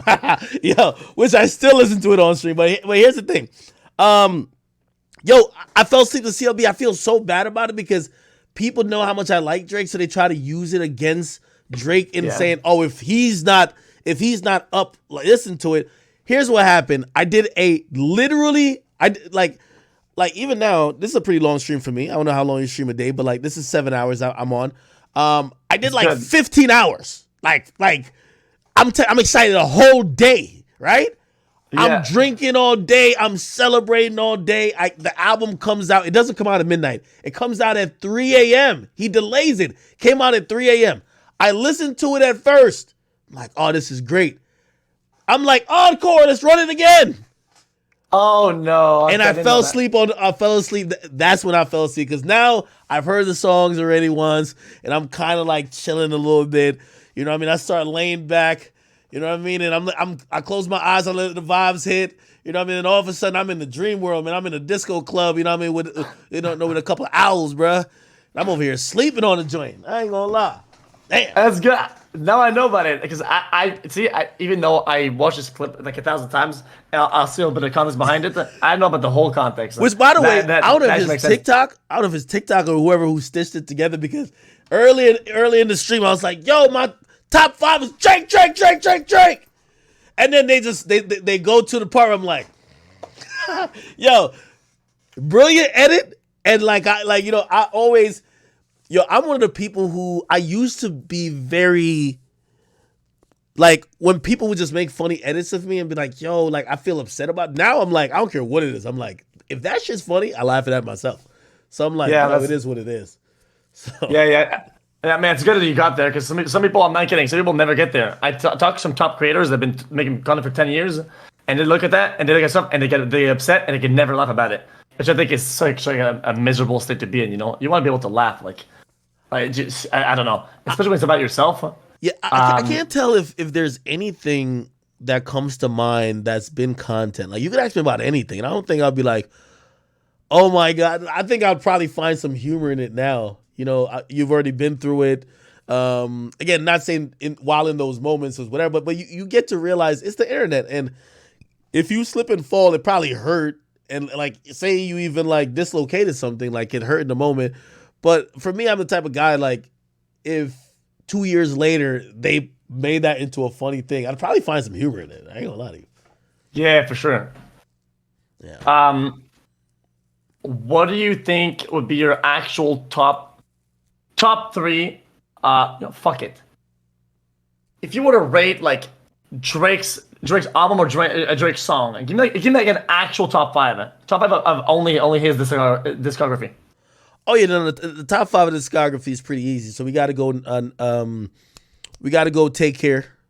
That's big numero uno for me. Then we got to go. Nothing Was the Same. Now it's gonna get a little bit tricky after that, right? Because we got a few albums coming up. I actually had a hard. Me and I'm not. Well, I am name dropping. But me and Kevin Durant argued for hours. Like, he's a hip hop fan.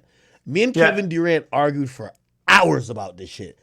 Because I remember putting Scorpion in the top 5, and he was just like, nah, Scorpion isn't in it. I think he like said More Life, and I was like, nah, brother. Okay, so those are easy. Yeah. No, If Your Arena's Too Late is third. So first is Take Care.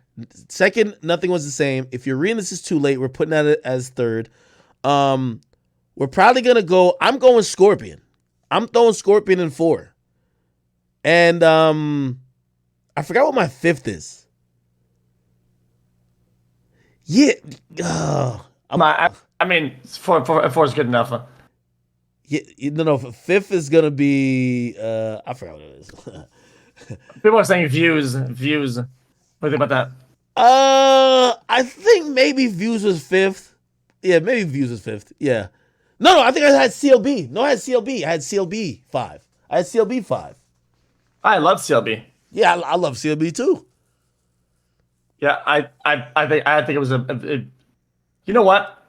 It's one of those things where like I listened to it the first time, I was like, I kind of get it. Then I listened to it the second time, like, oh, okay, cool. And the third time, it was when things kind of really hit, and I'm like, okay, holy shit. And I like that, giving it more depth and re-listens, because that's when things kind of kick in for me. And it didn't take that, but I'm glad I give it like another chance. When you said earlier, you said that he told you to listen to a song off stream. Can you elaborate about that? So he told me to listen. I guess, he knew it was going to be a different format. He told me to listen to Honestly Nevermind, which was the one you basically equated to like a special, right? Remember, I fell asleep to Certified Lover Boy. and he Yeah. dropped Honestly Nevermind afterwards. So he hits me and he says, "Yo, listen to this one off stream," because he probably knew if you not he knew I got the album, like, you know, with CLB. He knew I just only was fucking tired and I was drinking, right? But Yeah. he was saying if this was an album that you may not get on the first listen and you might have to like fucking like, oh, okay, this is different. He's like, listen to this one on stream, because what happens when I listen to albums as they come out, we're in this like really pressured society of you need to give an opinion about what you just heard for the first time right now. And you don't get to sit with it. And I think he just knew it was a different format. So he's like, yo, listen to this one off stream, and, you know, you'll probably get to foster and formulate a better idea of what you're going to think about it. Because he said something really dope one time. He said, yo, usually when he drops his album, a lot of people be like, oh, it's mid, whatever, whatever. And the same people come back later and be like, yo, this shit was fucking amazing. Right? Because they've now lived with the music. It's now impacted them, and they now see the value in it, because not everything is off the first listen, right? Yeah, and then on top of that, since you're a fan and you like the music a lot, they'll want you to have an opinion on first listen now. And if you have a different one later on at second listen, they'll try to paint you as a hypocrite, or like, oh, dude, oh, you were lying, you were glazing, right? When sometimes it's not like that. Sometimes you change your mind. Sometimes it takes another listen, and then you were just wrong. I don't think there's anything wrong with that. I don't think there's anything wrong with being wrong or changing your idea about something. That's a very natural human process that people will devalue because they want to get back at you, which I think is kind of stupid. Yeah, it's kind of how I felt about that. Yeah. Yeah, one more thing. I don't want to keep you too long. By the way, so whenever you go, but I just a couple more things. I want to know more about. Earlier we spoke about when things get real. When you go to like an event that you made and then you interact with your people. It's when things get real, right? When people think about like the grind and making it, right? Who was the first celebrity or the person that you looked up to as an artist or whatever? Who was the first person that whenever you got the chance to meet them or interview them, that you were like, holy fuck, we made it. We're out here. When did that happen? And who was it? Honestly, it felt a little real. So I guess it would probably be Charlemagne. I looked up to him as someone that was dominating the radio space, and I wanted to be like him. And when, you know, I started by getting his attention on Twitter, I was just challenging everything he was saying. So I would just always have like maybe a different take or whatever, but it wasn't hate. And people have to know the difference between that. Like, you could get someone's opinion, but if you're just flat out hating, they're just not going to take you serious. But if you're like, well, hey, listen, let's think about this angle, right? And I was that guy, right? And you know, he was someone who definitely believes that, you know, steel sharpens steels, and sorry, can you say that again? He believed that steel sharpens steel. So, you know, some people, they'll be like, oh, well, I'm the popular, famous guy. I don't need to be going back and forth with you. But he was different. He used to say, well, if you have an idea or if you have something that kind of, you know, I could, like, he would go back and forth with people to probably sharpen himself. Do you get what I mean? Yeah, and, yeah, for sure. He would look for meaningful conversations and meaningful discussions, and I was one of those people that I guess he got that from. So one day when I was doing interviews, I'm like, yo, this kind of feels far-fetched, but let me just ask him, like, yo, would you do an interview with me? And he was just like, yeah, you could just come up to the radio station and you could just talk to me. And I was just so shocked. It was so easy. And when I met him, it was a dope experience because he was exactly who you see on camera. Exactly. Like, what I mean exactly, he's known for just kind of being the person who says what everybody in the room is thinking. And the moment I met him, like there was something like that, and he immediately, he daps me up and he's like, yo, and he says it immediately. And it was something I didn't know, because it was like, I guess some people had felt some type of way about me over some past issues. But I went in the room and nobody said it. Everybody was smiling through their teeth like, we like you. And as soon as I said something to him, he's like, yo, I'm not going to lie, they all hate you.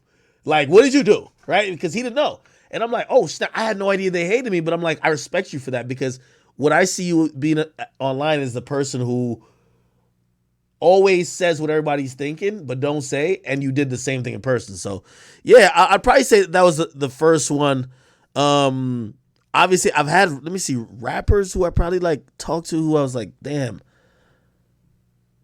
See, it's like an interesting process, right? When people think they're like instigating by asking it, but sometimes like, especially in real life, if people see you, people probably see clips of you and they think that's you, right? And it's why I think you say you like streaming, because it's like you get to talk and interact or whatever, right? And sometimes people will have the wrong idea about you, right? And maybe they'll even be mad at you because they saw clips something out of context and they think you are that clip, right? Mm-hmm.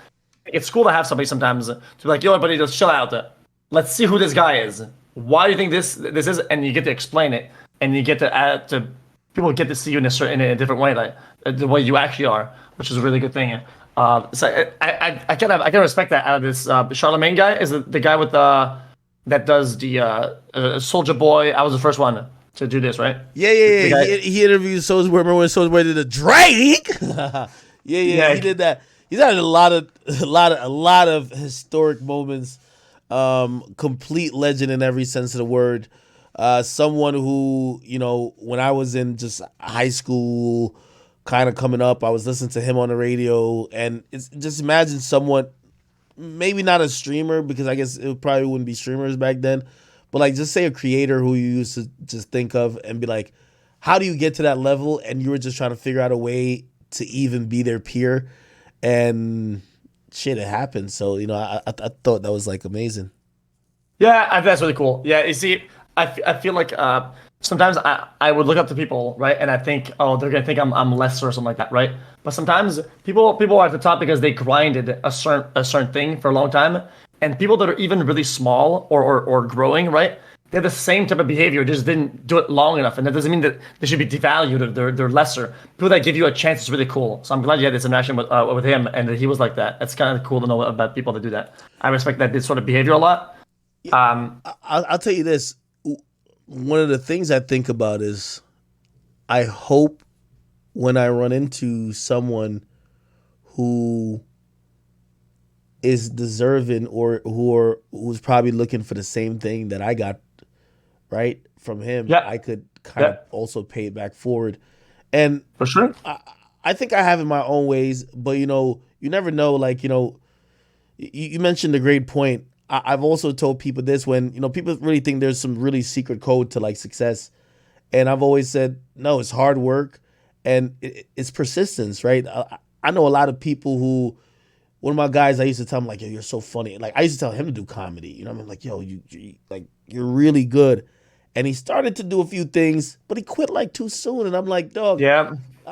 When I was trying to get on as a YouTuber, I always told a story. I was like, every night on New Year's Eve, I would say to myself, the stats or the statistics of you being some popular YouTuber is less than 1%. If you're only doing this to possibly pop off in this next year, stop now. You're going to save yourself some time. And I always said to myself, it could take anywhere between now and maybe 10 years. Are you rededicating yourself to another possible 10 years of grinding? I used to say it to myself every year on New Year's Eve. And that was a thought I went to sleep with. And if any part of my body said, bro, if I don't pop by summer, this is over with, I would have realized it's not my passion anymore. And I said that until, you know, I remember the last time I kept saying it until I was like, I think this is working. Like, I think I'm having some success. So, you know, it's definitely about persistence. You got to keep going, man. You definitely got to keep going. Yeah. I think sometimes some people do the same thing and they just don't get the spark, or the wind never blows in their back until it does, and then things blow up, and then they think that they found something different. But it just, sometimes some components you can't control, and you can't know when they're gonna happen. The best thing you can do is prepare for when they do happen. Right? Like on Twitch, you never know when somebody's going to host you, right? What is the best thing you could do to capitalize off of being hosted by somebody else? So being given viewers, it's by being ready for it. And I always tell people, I hate to say this because it makes me feel like I'm being rude to people, right? 99% of creators that I could host are not ready for it, right? Because they don't put the time in at 0 viewers, doing their thing and being out there and just in cementing who they are and what do they do, right? And whenever people show up, they don't know what to do because they didn't build that layer of confidence in who they are, and they're not ready to present it to other people and bigger audiences, and they're just not ready, which really sucks. It really sucks because I learned most things that I know about this industry and this shit when I had 10 viewers, 50, 100, and I was speaking in French, another language. Like, I learned all the components that I needed at the very beginning, and I'm thankful for that. And I wish people understood that that's kind of how it works. And people always want to jump to success, and they want to jump to, oh, I want to have 50K viewers. I want to jump there, right? When they're not ready for it, you know.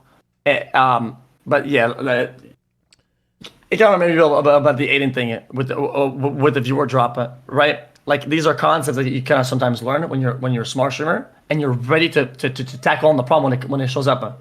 You're equipped for the future, you know. That's kind of how I feel about it. Yeah. It's an interesting process, man. Really interesting process. Like, you know, I always tell people, it might not seem to people who just watch over time, but there is skills and ways to deal with things that you learn how to get better with. I always said, you know, again, remember I was on this debate show. I watch that back now and I'm like, I feel like I'm more of a skilled orator. I'm more of a skilled debater. I'm better at broadcasting. I know how to handle being on set when, you know what I mean? I never was on a set before, right? Yeah, so that's hard. As a creator, you start gaining communication skills and also how to handle a platform with time. Like, you know, I know Kanye most famously said the 10,000 hours, but that's the theory. Like, you know, you put in 10,000 hours into something, you need to put that in before mastering anything. And I agree. You gotta put those painstaking hours in of honing your skills and getting better. So I agree with that. I want to go to just maybe almost a last thing. So I know about now where you started, how you got to where you're at, and then where you're at. I want to ask something about Cardi. You know what? Let's just jump into that right now. Chat's kind of asking about it a lot, and since it's like interactive, I want to kind of I'll get into them because I don't know what they're talking about, and since I don't know, might as well just ask.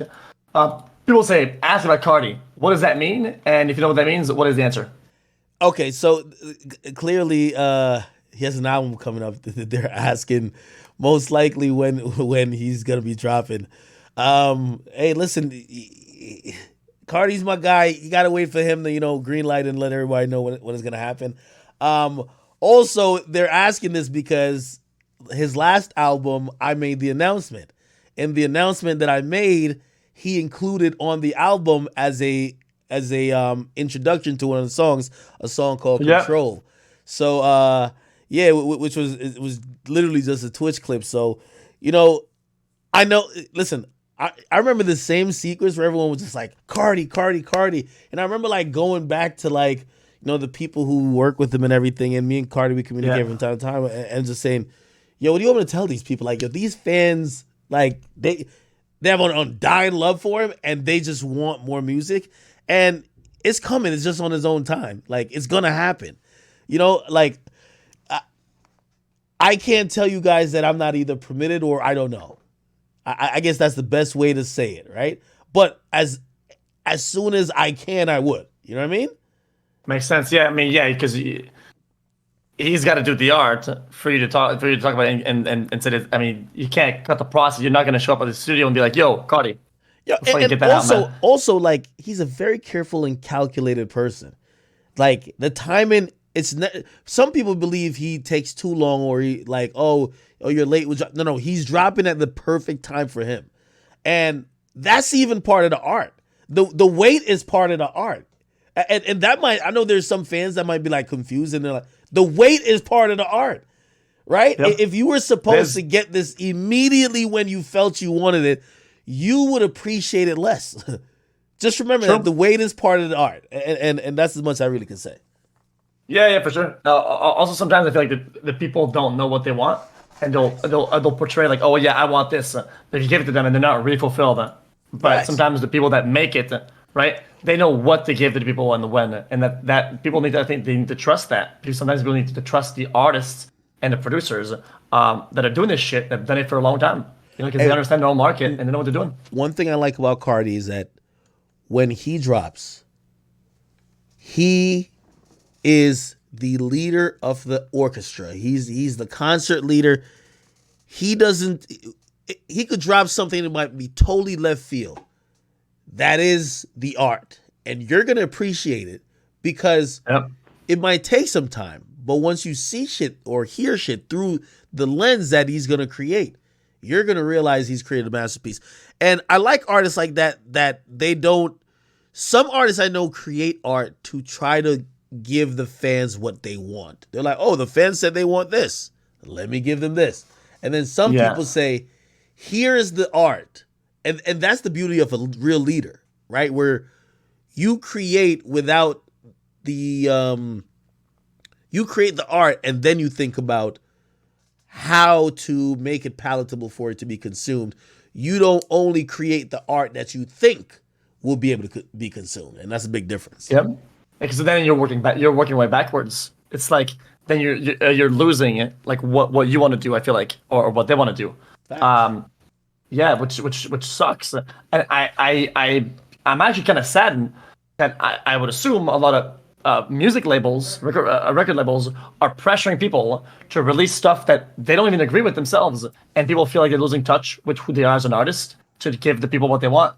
And I think that sucks because I feel like I see that sometimes. Do you feel that way?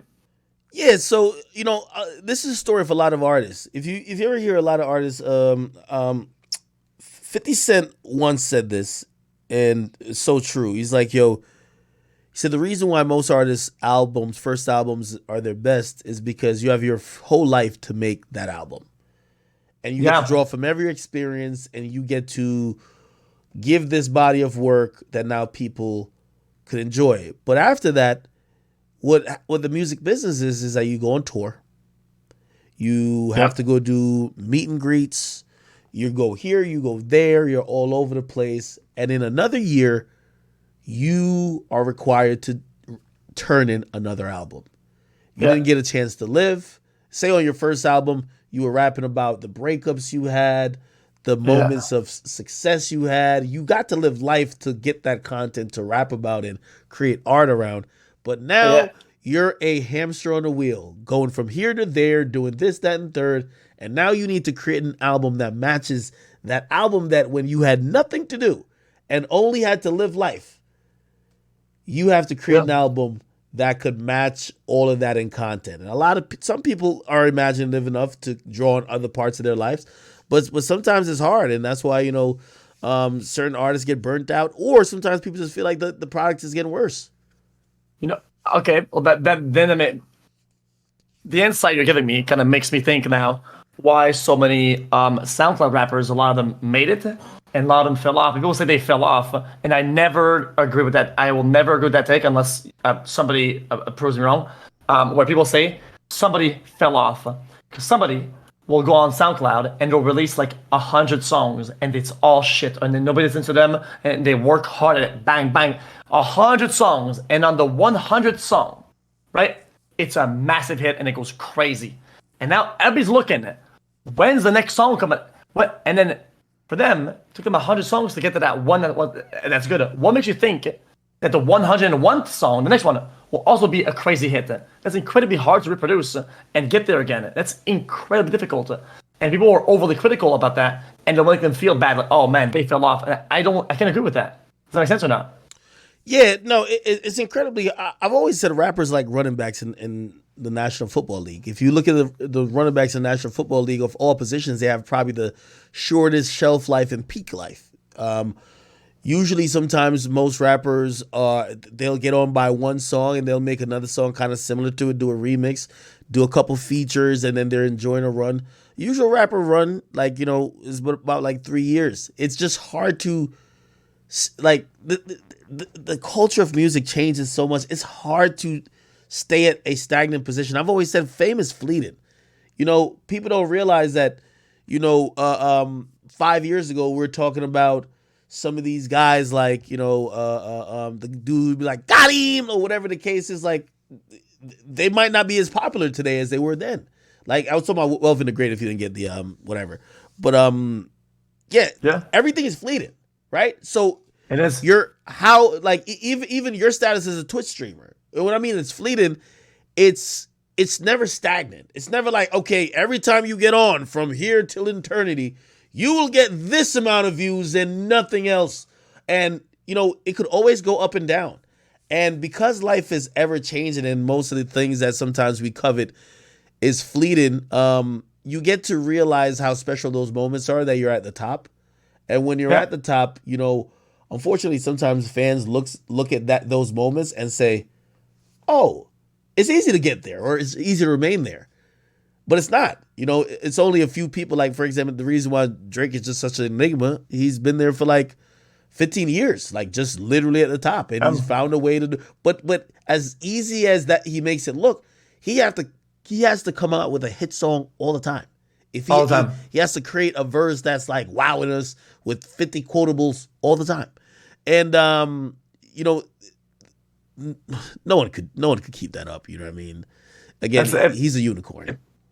It's definitely rare. It's why I always had a lot of respect for Drake, Kanye, stuff like that, because it's like they've not only proven that they could do it the same and have so much success every time over the years consistently. They've also innovated in those times that people. I mean, you would be considered successful to just continue to thrive and just kind of maintain, but they get new heights and they keep innovating. And I think people underplay how rare that is. And to me, that's very impressive, definitely, especially when you don't know what they're dealing with and what they're doing. So it's like, yeah, I think that's pretty crazy, especially, yeah. I kind of have a rubric when it comes to that. I have a rubric saying if you last, like, usually, a run being considered hot, right? So when you're hot, if you're hot for 3 years, that's a career, right? Yep. If you're hot for 5 years, you're a legend. If you're hot for 10 years, you're one of the GOATs. And it just shows how hard, like, in most, in a regular job, you might be working 30 years, right? And that's just what it is. But when it comes to music, to be successful and in that quote unquote hot, terminology, if you could do that for 10 years, like, you're fucking one of the GOATs. You know what I mean? Like, yeah. Yep. Like, because you have to learn new patterns. You have to adapt it to the new thing, or make your own and make it good enough that it'll become the next thing. That's just I think that's kind of crazy. Yeah. Think about. Yeah. Yeah, I don't know how to deal with that. Okay. So I'm just reading through chat sometimes because No, so good. Yeah, no, I'm just reading through chat because of stuff that people are interested to ask about. Some people are saying XXX. Uzi, some people are saying NBA YoungBoy. I wonder if they're just talking about how successful these guys are. What do you think about NBA YoungBoy? Yeah, NBA YoungBoy is a friend of mine. He's a really unique and talented and special person. Really young kid too. Like, I think he's like 22, 23. I'm in my 30s, so he has a way of just like communicating with his audience, and he embodies so much of them. But also, he's like some of the greatest musicians I've ran into. When talking to them in person, they're like really different. And when I mean really different, they're not only great musicians, but their brain works differently, which almost makes me think if becoming that great of a creator on an artist level means you have to be a little bit wired different. Like, some people say all geniuses are crazy, right? Yeah. Sometimes I think about with musicians, like, talking to YoungBoy, like, I don't think the music is what it is if he doesn't have all these isms about him, and it's not whether good or bad. Interesting. It's just a lot of different. It's a very complex individual. Like you sit and talk to him, and like his perspective about life is just very like he looks at the world as tilted on a different axis, and his way how he views relationship, life, even the concept of death is like completely profound. But that's the same thing I felt when I talked to like XXX Tentacion. Like he was a close friend of mine too, and all of his thoughts about most of the even the most mundane shit in life was always flipped on top of his head or always very like I don't know if it's a left or right brain type thing. It was just definitely not how you normally would see most people thinking about the majority of things. So yeah, Yeah. So just his own thought and his own original take on things, and that it's just very raw, just his own idea, not filtered through a bunch of bullshit. yeah, it was complete. It was completely like just fucking different, man. Like you know, Yeah. he believed in certain like the things that he believed in. I believe allowed him to create the music he did because he was living life on an earth that was like flipped on a different axis, but he was true to it, right? And what I mean by that, he was just thinking about things differently. Like if we all saw the same thing, right? And I think this is, I heard Kanye talk about being able to see music like the colors, and Yeah. some people were a little bit confused, but like Yep. it made I sense. With these guys, if they all saw abstract painting, I feel like, and we showed say we showed 10 people and they were one of them, I believe YoungBoy would see shit probably completely different or very transformative compared to the other 9. And I think X was just, I don't know, like I still think about God rest his soul. I still think about conversations I had with him because yeah. the way he thought about stuff, usually in a moment I was like, yo, you're full of shit. You know what I mean? But because it was just kind of like odd. But then you start to Yeah. think about it a little bit and be like, yo, eh, I get it. Sometimes yeah. maybe sometimes their thought it's kind of like if I try to walk you through what I'm seeing in my head as like a drawing or something like that, right? So some things are kind of difficult. I would assume to translate that somebody who doesn't have the same exact mindset or vision, right? You have to almost like sell them an idea, and now it's like there's a big distance there, And sometimes why I feel like some of these people sound crazy or until you actually get it. Okay. Chat was at some people were spamming in chat about something. Yeah, I don't want to put you on the spot. I was gonna ask like one last question and then kind of call it a day because I don't want to. Yeah, you have stuff to do. Yeah, I see some people saying Juice WRLD in your chat. Juice WRLD was also like a genius as well. Me and him, we had a few FaceTime calls right before he was prepping that last album that he died making, and I was just getting to know the person more than anything. Like, I think with like, for example, like X, I knew the person, but I was getting into his mind, and it was just a really interesting place to be. But I think Juice WRLD was just one of those once in a lifetime talent that I cover a lot of these guys, and it's I always tell people I hate doing certain videos about it. Like it's still hard for me to talk about X just because it's still a surreal thing that these young men that were very talented, their life got taken away. You know what I mean? And yeah, but they're all naming legends. And Uzi, I haven't had like a really, because I feel like a therapist at this point, right? With even how I say I talk to YoungBoy, and I'm kind of almost like I reflect on the conversations and thinking about how his mind works, and same with X. I haven't had those conversations with Uzi yet, honestly. Makes sense. Yeah.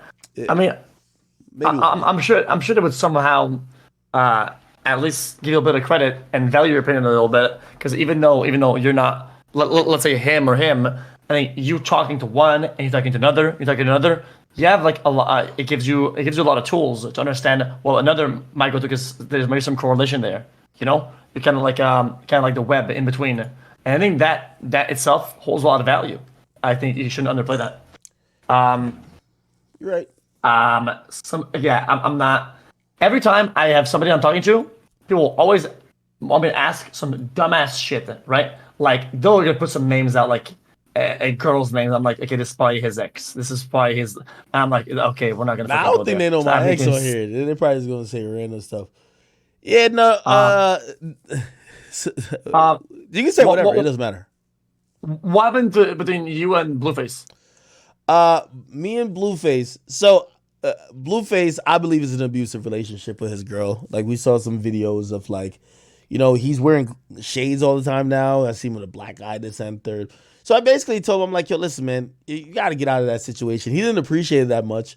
He started coming at me, and then eventually, which he said he quit rap, which is kind of like, I was upset at that, but I don't even know why I was so upset at it because I felt like, I'm gonna tell you why I was so upset at it, because I meet so many people that are dying to be rappers that I do Yeah. look at people who take when they've made it for granted. And I remember kind of being tough on him, like, yo, you know how many people kind of really want to be this? But I think he just genuinely Yeah. fell out of love with it. And it evolved into some back and forth smack talk into he's like, yo, let's get in the ring, man. And now we're possibly entertaining a like a boxing match. You know what I mean? Would you ever get in the ring with anyone? Well, me and my brother used to do a little bit of mixed martial arts when we were younger. Oh, snap. But I never actually thought about fighting.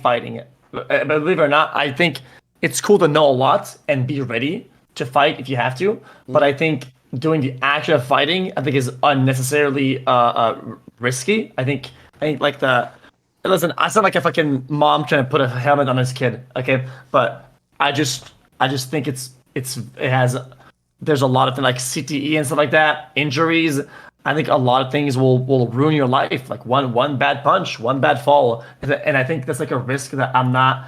I live for other things, and I don't want to risk everything because I want to fight or something like that. You know, it's just not who I am, right? And I'm okay with that. People say that I'm a pussy. Well, I'm a breathing, living, still fucking sound mind, somewhat thinking person, and I value that a lot. And I always value that a lot. When I was skateboarding as a kid, I had this big ass mushroom mother sucker helmet, okay, and I would hit my head like crazy hard, and I would never get a concussion. I would never get headaches because I was invincible with that fucking thing on it, okay? And I protect my head, and I think fighting is fucking. I think it's risky. I'm not trying to die or become fucking moo, you know? Yeah, no, I get you, and that's why, like, I think like I see a lot of long term effects of consistently. But I seen Jake Paul talk about it. He said that he feels like he's beginning to feel some effects of it, where he feels like sometimes his speech is slurred, and yeah, there's a chance of CTE, of course, right? So Yep. I, Yeah. I wouldn't be a boxer, but like if it's like here's this One one fight. off type of thing, like you know what I mean, you know. Yeah. If a fight here could be fun, yeah, for Yeah. sure. Um, all right.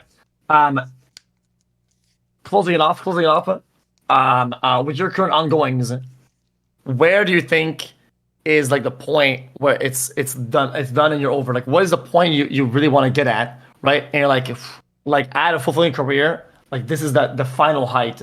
What is that height for you?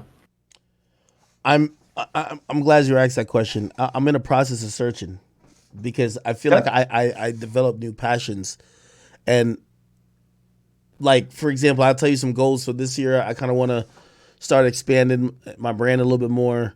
I want to open some new headquarters. I want to start going to some new cities.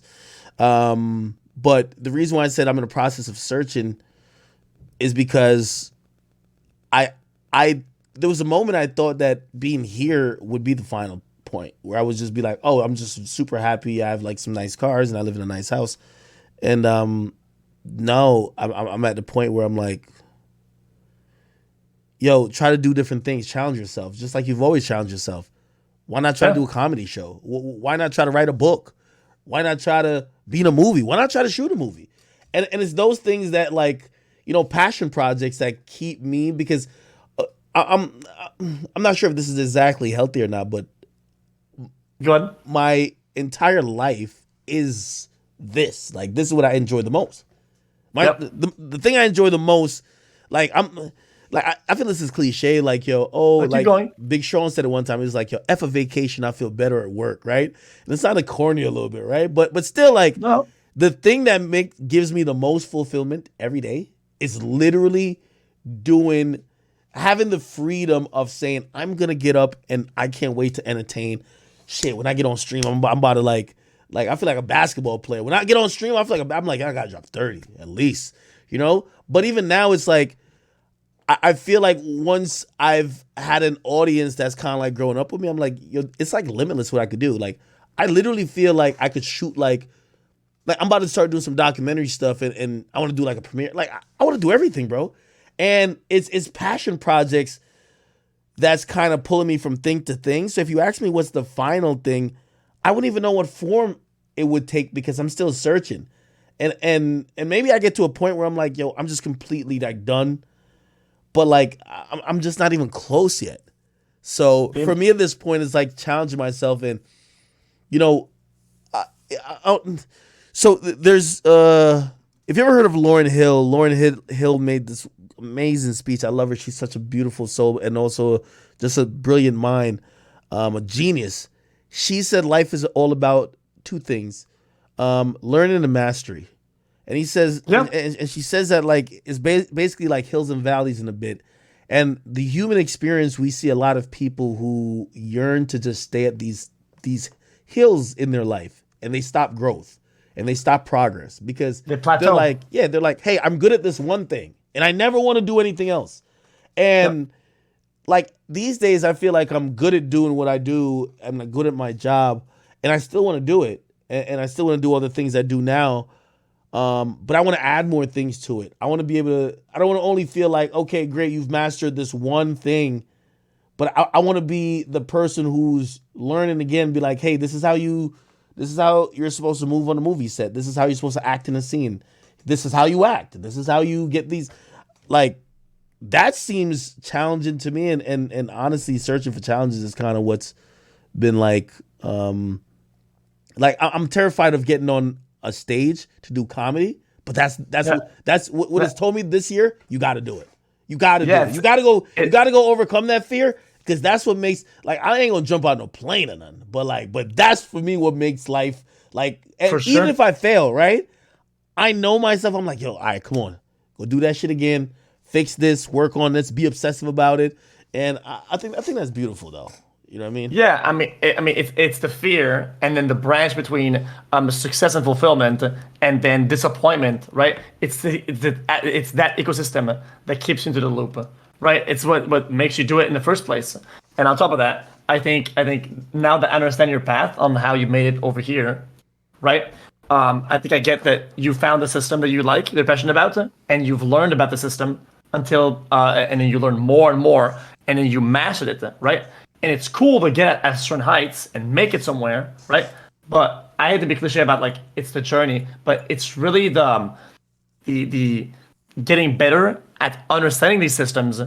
It's the fact it's getting better that's the most fun, and then feeling like you could do that and you want to do it in the other field is really cool, because then you want to replicate that thing where, oh, I don't know nothing about this, and I'm gonna try to understand these systems now with fucking music or acting or writing or something like that, right?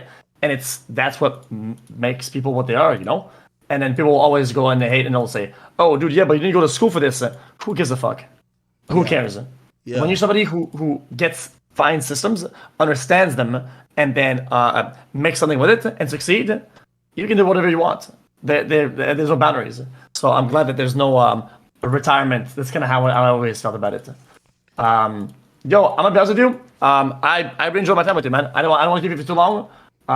Thanks for doing it. Also, I'm really glad that you actually sent me reply my DMs, and shut up, man. No, of course, man. No, I appreciate you. By the way, I think this is dope.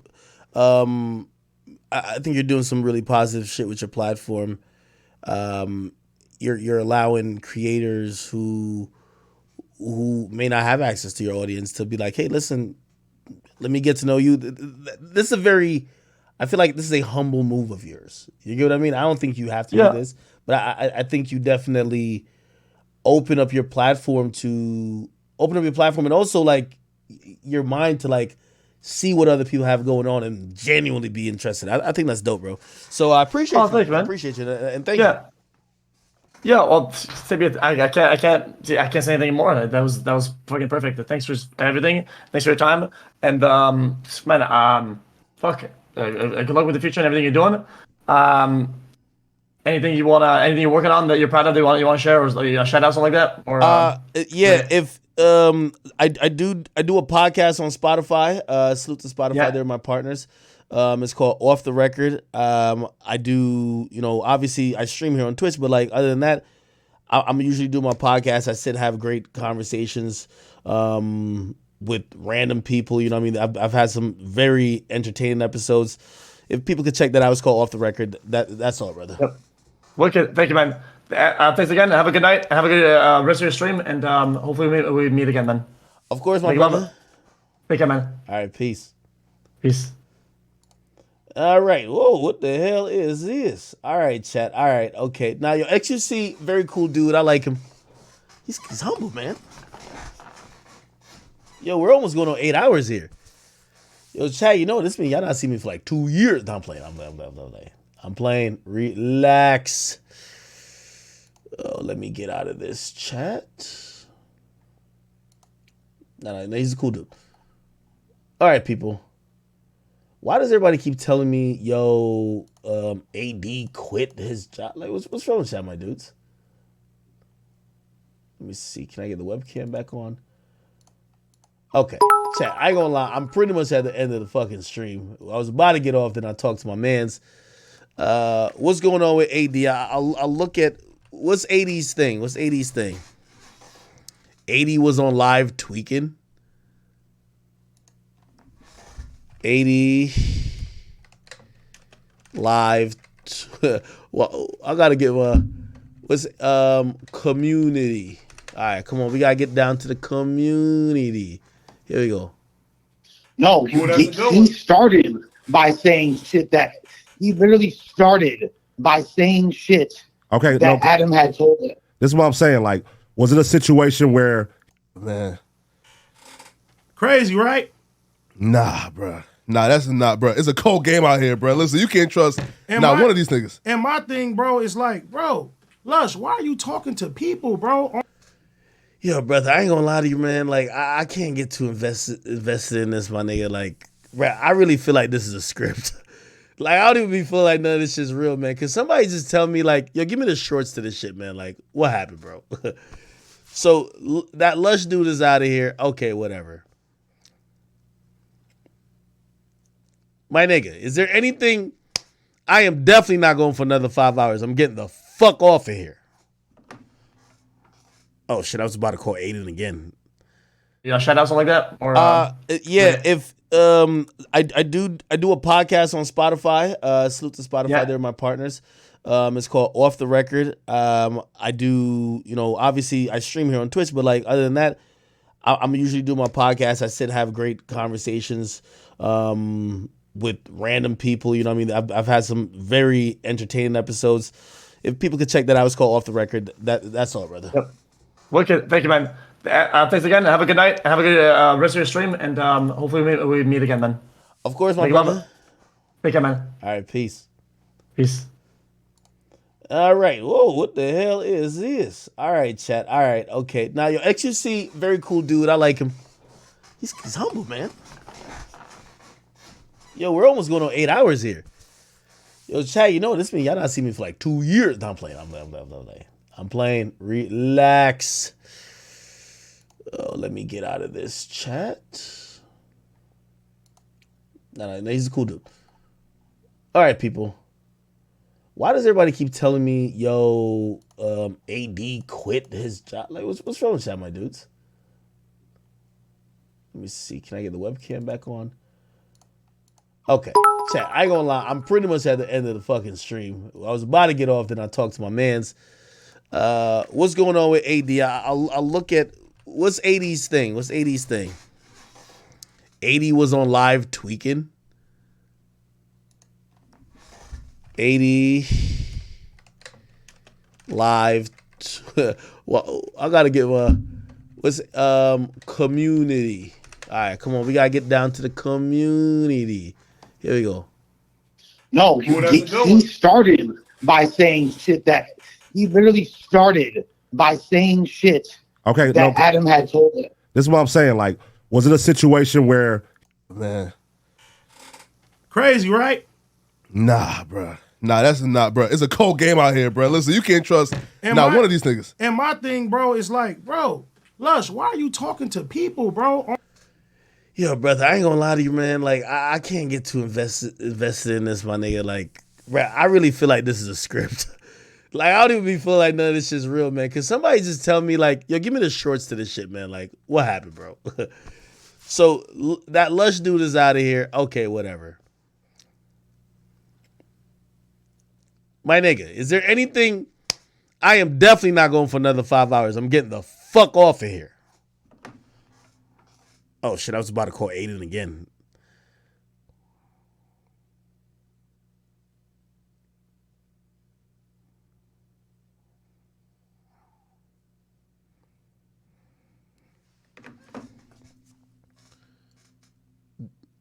Boom, joined the Discord. What happened? Yo. Okay, yo, bro. Can you give me the lowdown on what's going on, bro? I don't fucking know. God. I don't give a bro, fuck. I don't know, bro. Like, I ain't gonna lie to you, man. Like, to keep it real, like no disrespect to Lush, but if it ain't AD or T-Rail getting fired, bro, like, we gonna have to take a rate check on that, my nigga. Yeah, man. Like, I ain't gonna lie, though. I don't give a fuck about Walter White, bro. I'm gonna keep it a beat. Yeah, I'm like, yo, come on, bro. Come on. All right, yo, is there somebody said call AD for what? Somebody says AD got fired. No, he didn't. Everybody's talking about his fired this Lush nigga. I don't fucking know, man. I just know Lush got fired. I don't think AD quit, bro. Keep it a bean. Matter of fact, I just call Flacco. Flacco was there. No, he's like on the couch. Like, bro, I'm good. Wait, live? They're live. That's what I'm saying. Oh shit, they're live. I don't know what's going on. Leaving the Tuesday show, the Lush is like, yeah, Adam. It's not a girl talking, bro. I'm sorry. I'm sorry, chat. Like, Man. if there's any major development, tell me later. We had a great stream with XQC. XQC is amazing. Thank him. I want to send some love and appreciation to him. Yeah. WXQC, he a fucking goat, bro. Yeah.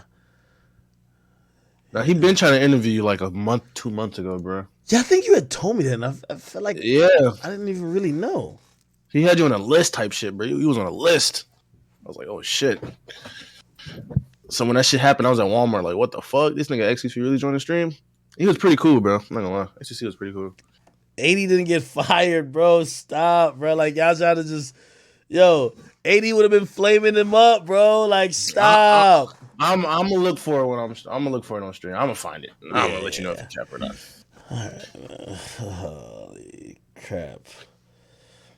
Somebody said what? The story time with Ak. Quando Rondo, nigga. Somebody said what? 80 got fired too. Don't listen to these dudes, man. There's some WWF shit going on, bro. Anyway, let me just spin the block real quick on anybody who missed any part of the stream. Yo, chat. Honestly,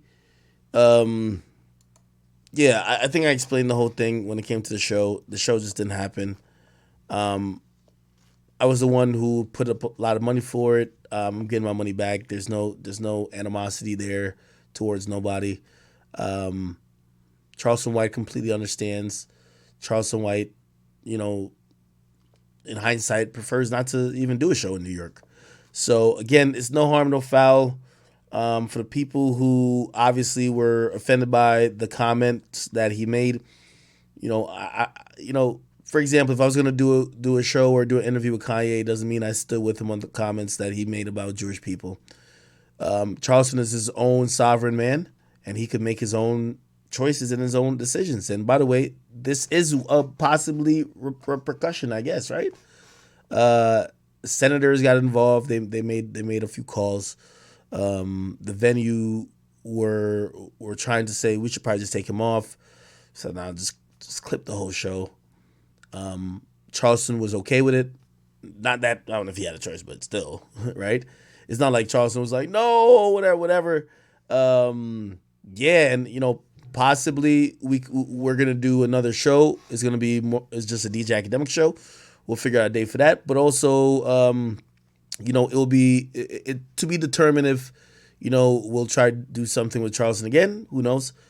But that would be something definitely most likely down south. Okay, so I'm leaving the situation with obviously no animosity towards nobody. I don't want to, I know y'all might be like, yo, China Max beefing with him. Like, I know y'all want some juicy shit from that. This is not my beef, people. You know what I mean? I'm not going to also get into some stuff that,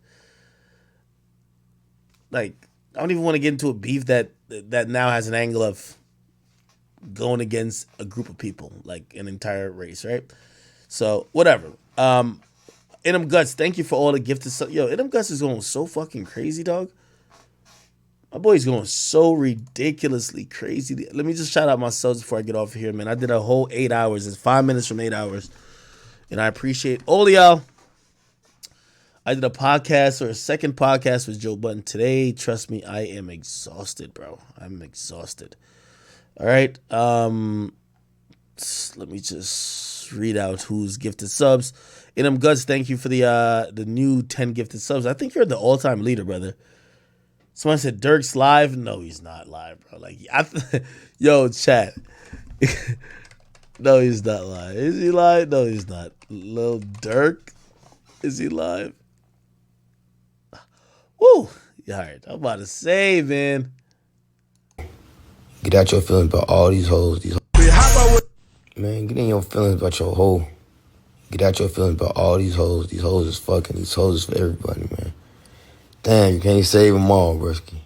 Shit, you can't save them all. If you got yours saved, but trust me. I know we fucking. They fucking. Damn, man.